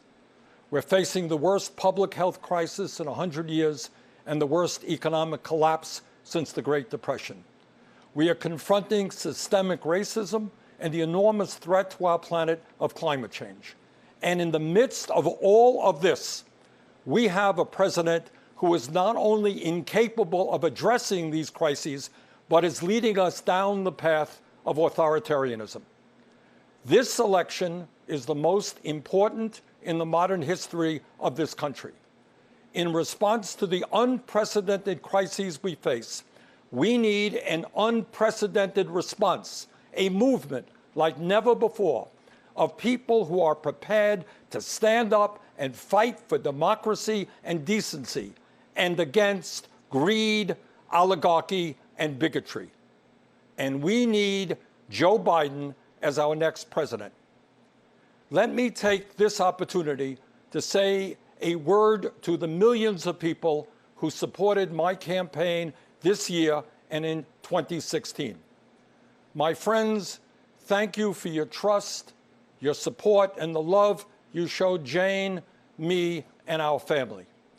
Together, we have moved this country in a bold new direction, showing that all of us, black and white, Latino, Native American, Asian American, gay and straight, native-born and immigrant, yearn for a nation based on the principles of justice, love, and compassion.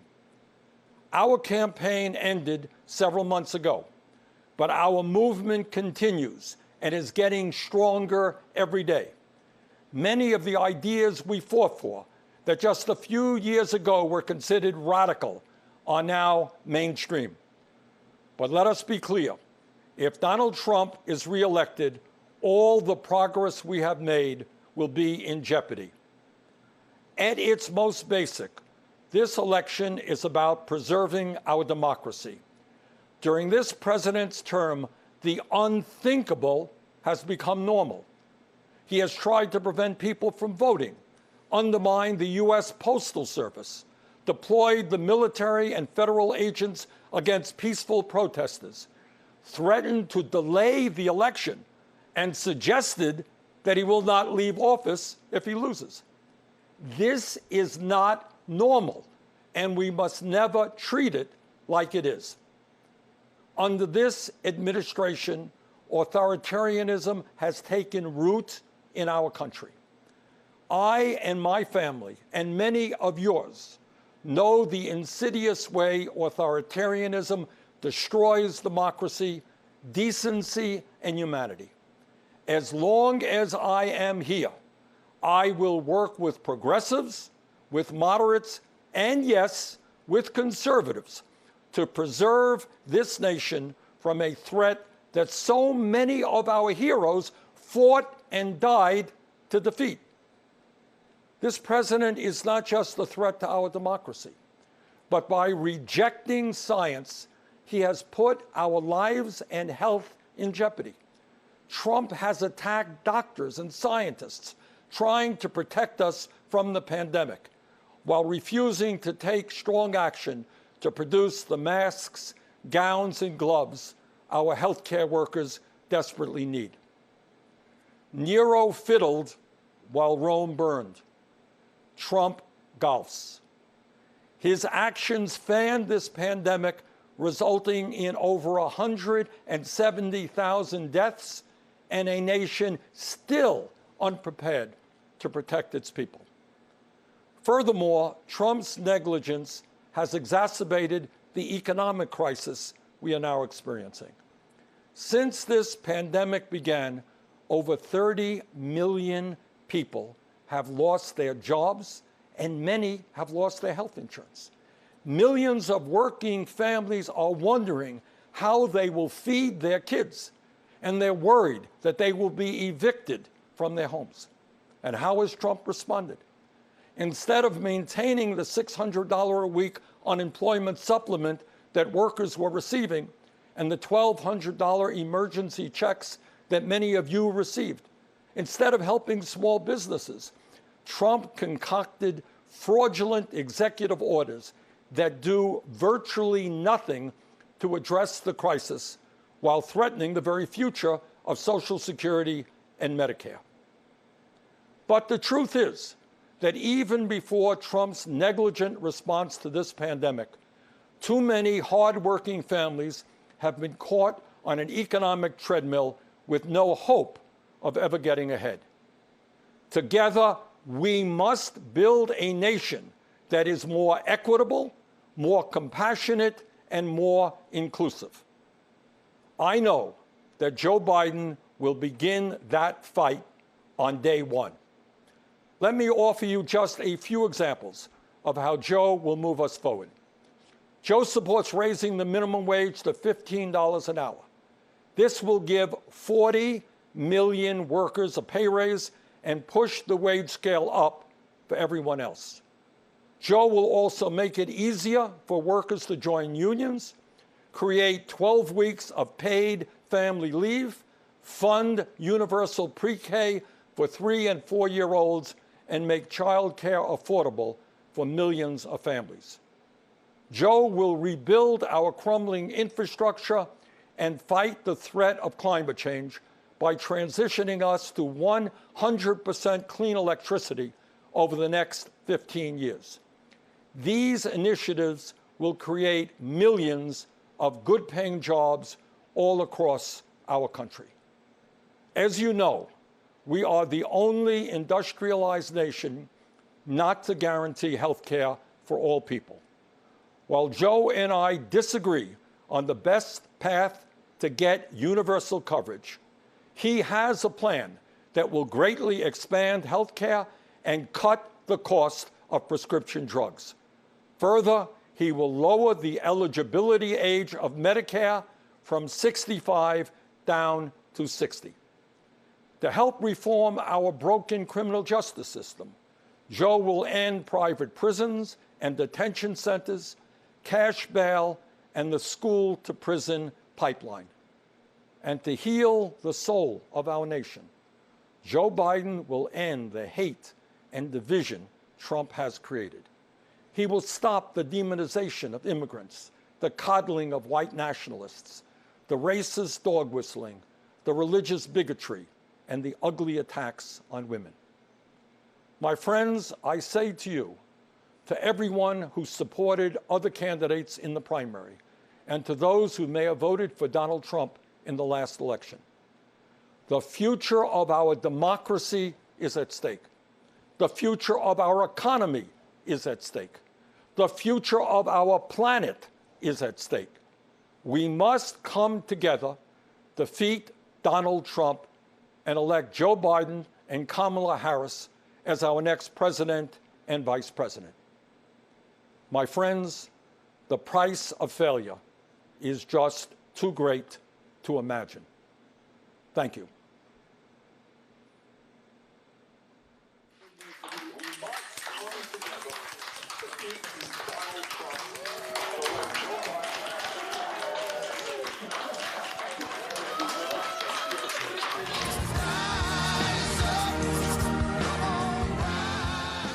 My American dream is to have an America where we have people in affordable housing. But for every human being in this country to have access to quality health care and economic means to care for themselves and families. Access to equality and equitable education. A system of government that protects the workers and their families. Joe Biden, throughout his career, has focused on rebuilding the middle class. We need a leader that actually supports our unions for our hardworking people. Real leadership to show genuine support for small businesses during this downturn due to the COVID crisis. I believe Joe Biden has the experience, the platform, and the empathy to build America back better. He wants good things for all Americans, not just a select few.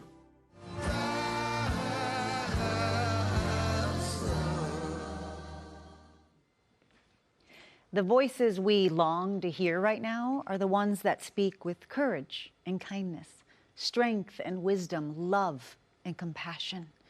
They're unafraid to speak the truth and talk about their own uncertainties and struggles. They make us feel seen and inspire us to become the best versions of ourselves. Our next speaker is that for all of us. It is my honor and privilege to introduce the former First Lady, Michelle Obama. Good evening, everyone. It's a hard time, and everyone's feeling it in different ways.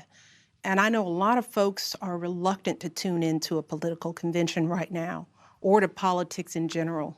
Believe me, I get that. But I am here tonight because I love this country with all my heart. And it pains me to see so many people hurting. I've met so many of you. I've heard your stories. And through you, I have seen this country's promise. And thanks to so many who came before me, thanks to their toil and sweat and blood, I've been able to live that promise myself. That's the story of America.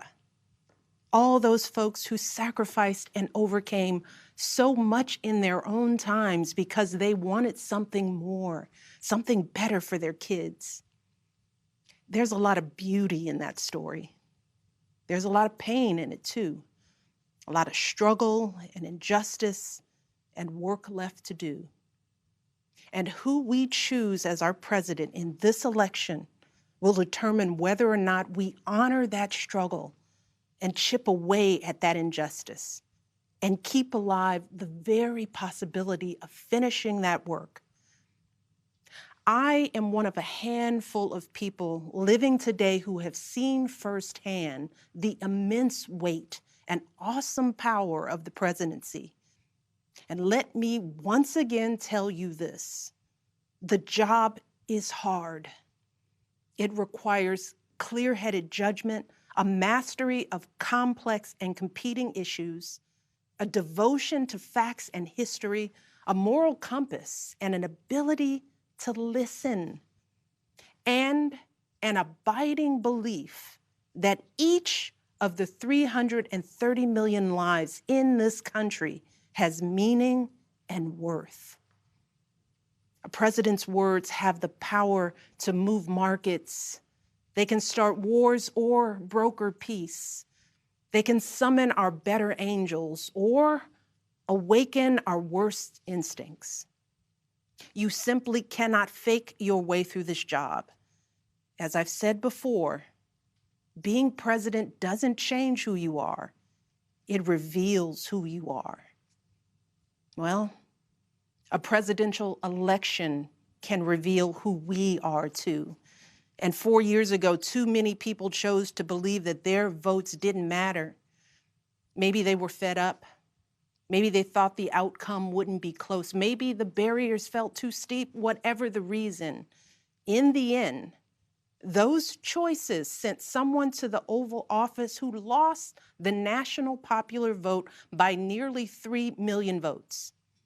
In one of the states that determined the outcome, the winning margin averaged out to just 2 votes per precinct. 2 votes. And we've all been living with the consequences. When my husband left office with Joe Biden at his side, we had a record-breaking stretch of job creation. We'd secured the right to health care for 20 million people. We were respected around the world, rallying our allies to confront climate change. And our leaders had worked hand in hand with scientists to help prevent an Ebola outbreak from becoming a global pandemic. 4 years later, the state of this nation is very different. More than 150,000 people have died, and our economy is in shambles because of a virus that this president downplayed for too long. It has left millions of people jobless. Too many have lost their health care. Too many are struggling to take care of basic necessities like food and rent. Too many communities have been left in the lurch to grapple with whether and how to open our schools safely. Internationally, we've turned our back, not just on agreements forged by my husband, but on alliances championed by presidents like Reagan and Eisenhower. And here at home, as George Floyd, Breonna Taylor, and a never-ending list of innocent people of color continue to be murdered, stating the simple fact that a Black life matters is still met with derision from the nation's highest office. Because whenever we look to this White House for some leadership or consolation or any semblance of steadiness, what we get instead is chaos, division, and a total and utter lack of empathy. Empathy, that's something I've been thinking a lot about lately. The ability to walk in someone else's shoes. The recognition that someone else's experience has value too. Most of us practice this without a second thought. If we see someone suffering or struggling, we don't stand in judgment, we reach out. Because there, but for the grace of God, go I. It is not a hard concept to grasp. It's what we teach our children. And like so many of you, Barack and I have tried our best to instill in our girls a strong moral foundation to carry forward the values that our parents and grandparents poured into us. But right now, kids in this country are seeing what happens when we stop requiring empathy of one another. They're looking around wondering if we've been lying to them this whole time about who we are and what we truly value. They see people shouting in grocery stores, unwilling to wear a mask to keep us all safe. They see people calling the police on folks minding their own business just because of the color of their skin. They see an entitlement that says only certain people belong here, that greed is good and winning is everything, because as long as you come out on top, it doesn't matter what happens to everyone else. And they see what happens when that lack of empathy is ginned up into outright disdain. They see our leaders labeling fellow citizens enemies of the state while emboldening torch-bearing white supremacists. They watch in horror as children are torn from their families and thrown into cages, and pepper spray and rubber bullets are used on peaceful protesters for a photo op. Sadly, this is the America that is on display for the next generation. A nation that's underperforming not simply on matters of policy, but on matters of character. And that's not just disappointing, it's downright infuriating. Because I know the goodness and the grace that is out there in households and neighborhoods all across this nation.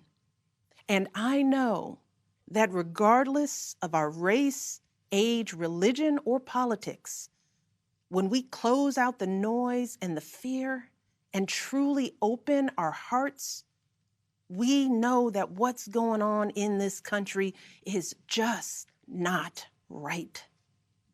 This is not who we want to be. So what do we do now? What's our strategy? Over the past 4 years, a lot of people have asked me, when others are going so low, does going high still really work? My answer, going high is the only thing that works.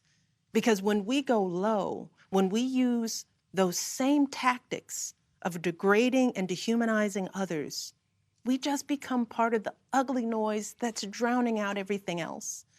We degrade ourselves. We degrade the very causes for which we fight.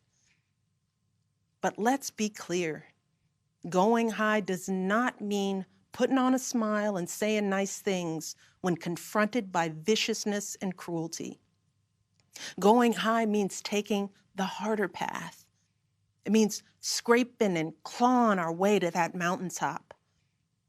Going high means standing fierce against hatred while remembering that we are one nation under God. And if we want to survive, we've got to find a way to live together and work together across our differences. And going high means unlocking the shackles of lies and mistrust with the only thing that can truly set us free, the cold, hard truth. So let me be as honest and clear as I possibly can. Donald Trump is the wrong president for our country. He has had more than enough time to prove that he can do the job, but he is clearly in over his head. He cannot meet this moment. He simply cannot be who we need him to be for us. It is what it is. Now, I understand that my message won't be heard by some people. We live in a nation that is deeply divided, and I am a Black woman speaking at the Democratic Convention. But enough of you know me by now. You know that I tell you exactly what I'm feeling. You know I hate politics, but you also know that I care about this nation. You know how much I care about all of our children. So if you take one thing from my words tonight, it is this. If you think things cannot possibly get worse, trust me, they can and they will if we don't make a change in this election.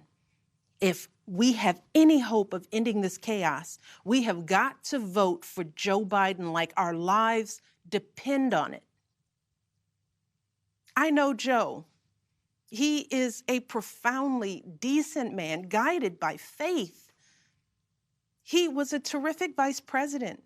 He knows what it takes to rescue an economy, beat back a pandemic, and lead our country. And he listens. He will tell the truth and trust science. He will make smart plans and manage a good team. And he will govern as someone who's lived a life that the rest of us can recognize. When he was a kid, Joe's father lost his job.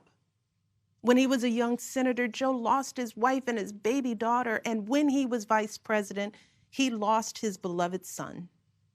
So Joe knows the anguish of sitting at a table with an empty chair, which is why he gives his time so freely to grieving parents. Joe knows what it's like to struggle, which is why he gives his personal phone number to kids overcoming a stutter of their own. His life is a testament to getting back up. And he is going to channel that same grit and passion to pick us all up, to help us heal and guide us forward. Now, Joe is not perfect, and he'd be the first to tell you that. But there is no perfect candidate, no perfect president. And his ability to learn and grow, we find in that the kind of humility and maturity that so many of us yearn for right now. Because Joe Biden has served this nation his entire life without ever losing sight of who he is. But more than that, he has never lost sight of who we are, all of us. Joe Biden wants all of our kids to go to a good school, see a doctor when they're sick, live on a healthy planet. And he's got plans to make all of that happen. Joe Biden wants all of our kids, no matter what they look like, to be able to walk out the door without worrying about being harassed or arrested or killed. He wants all of our kids to be able to go to a movie or a math class without being afraid of getting shot.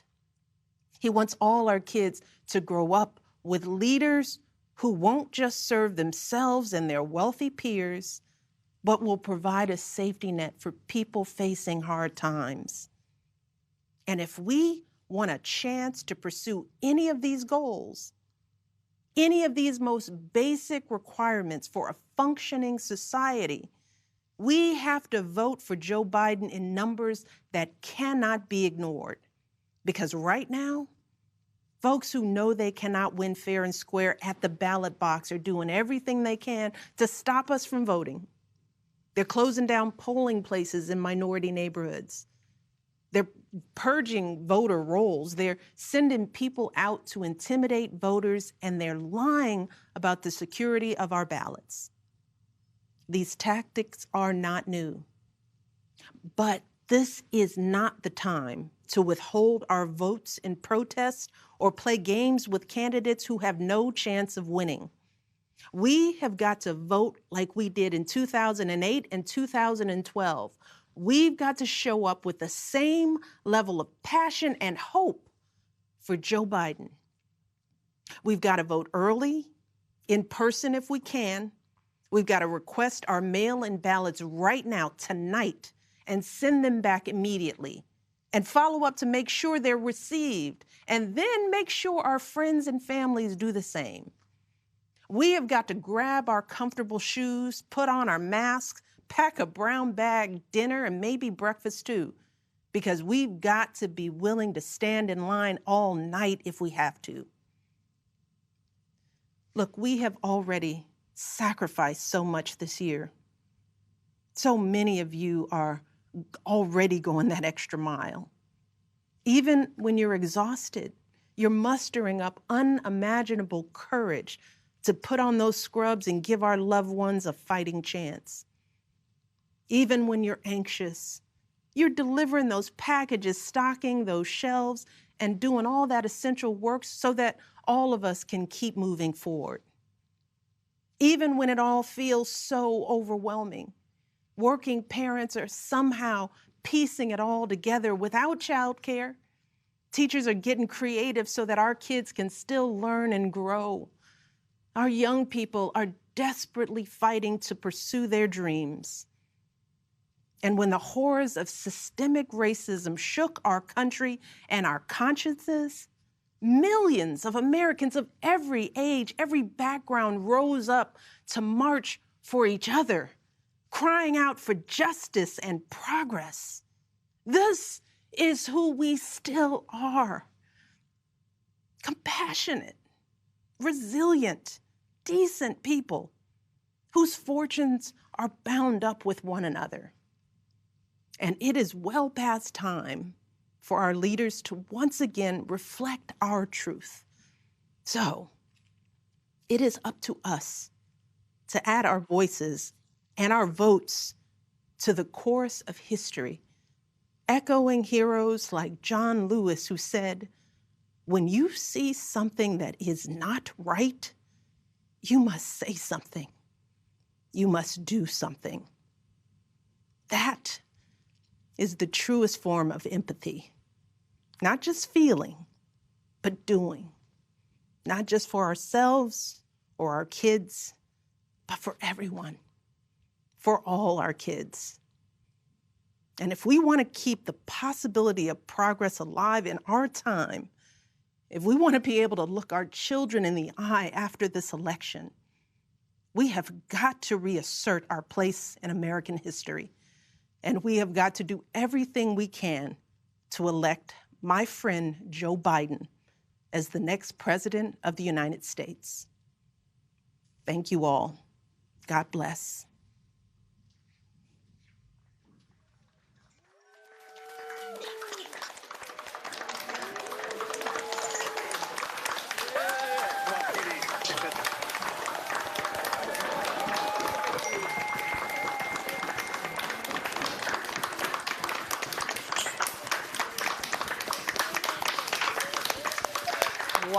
Wow. Thank you, Michelle Obama.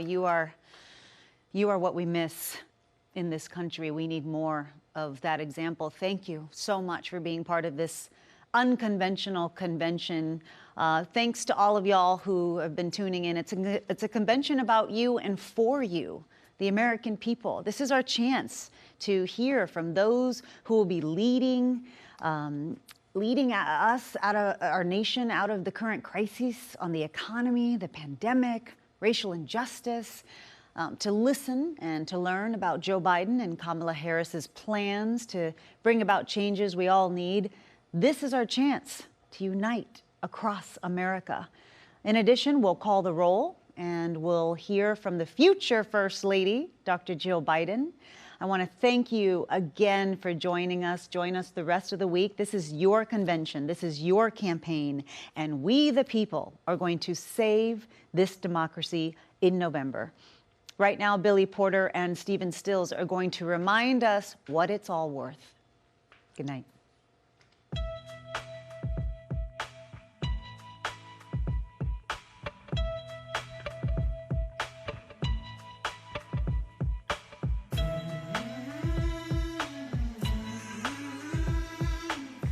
There's something happening here. What it is ain't exactly clear. There's a man with a gun over there telling me I got to beware. Think it's time we start. Children, what's that sound? Everybody look what's going down.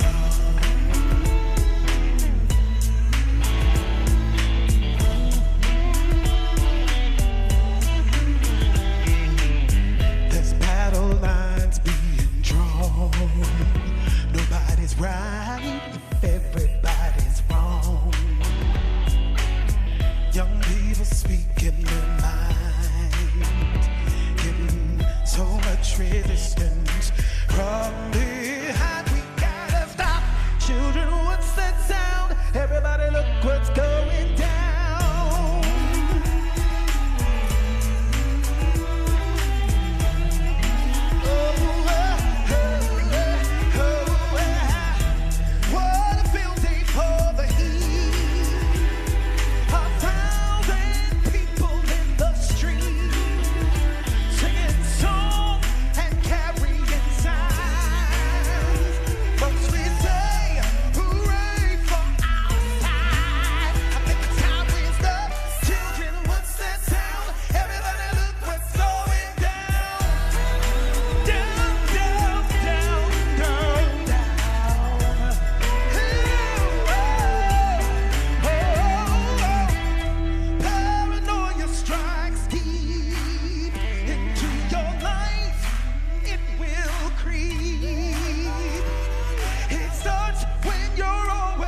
afraid.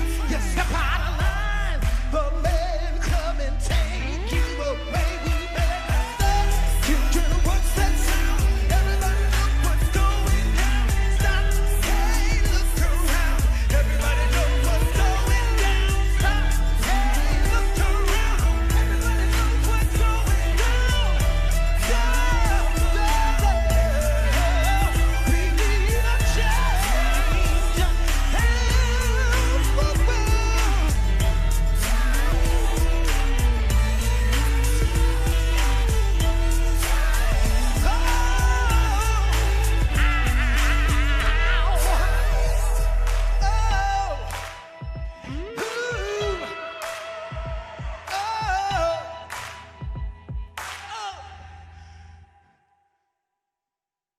We the people call the 48th Quadrennial Democratic National Convention to order.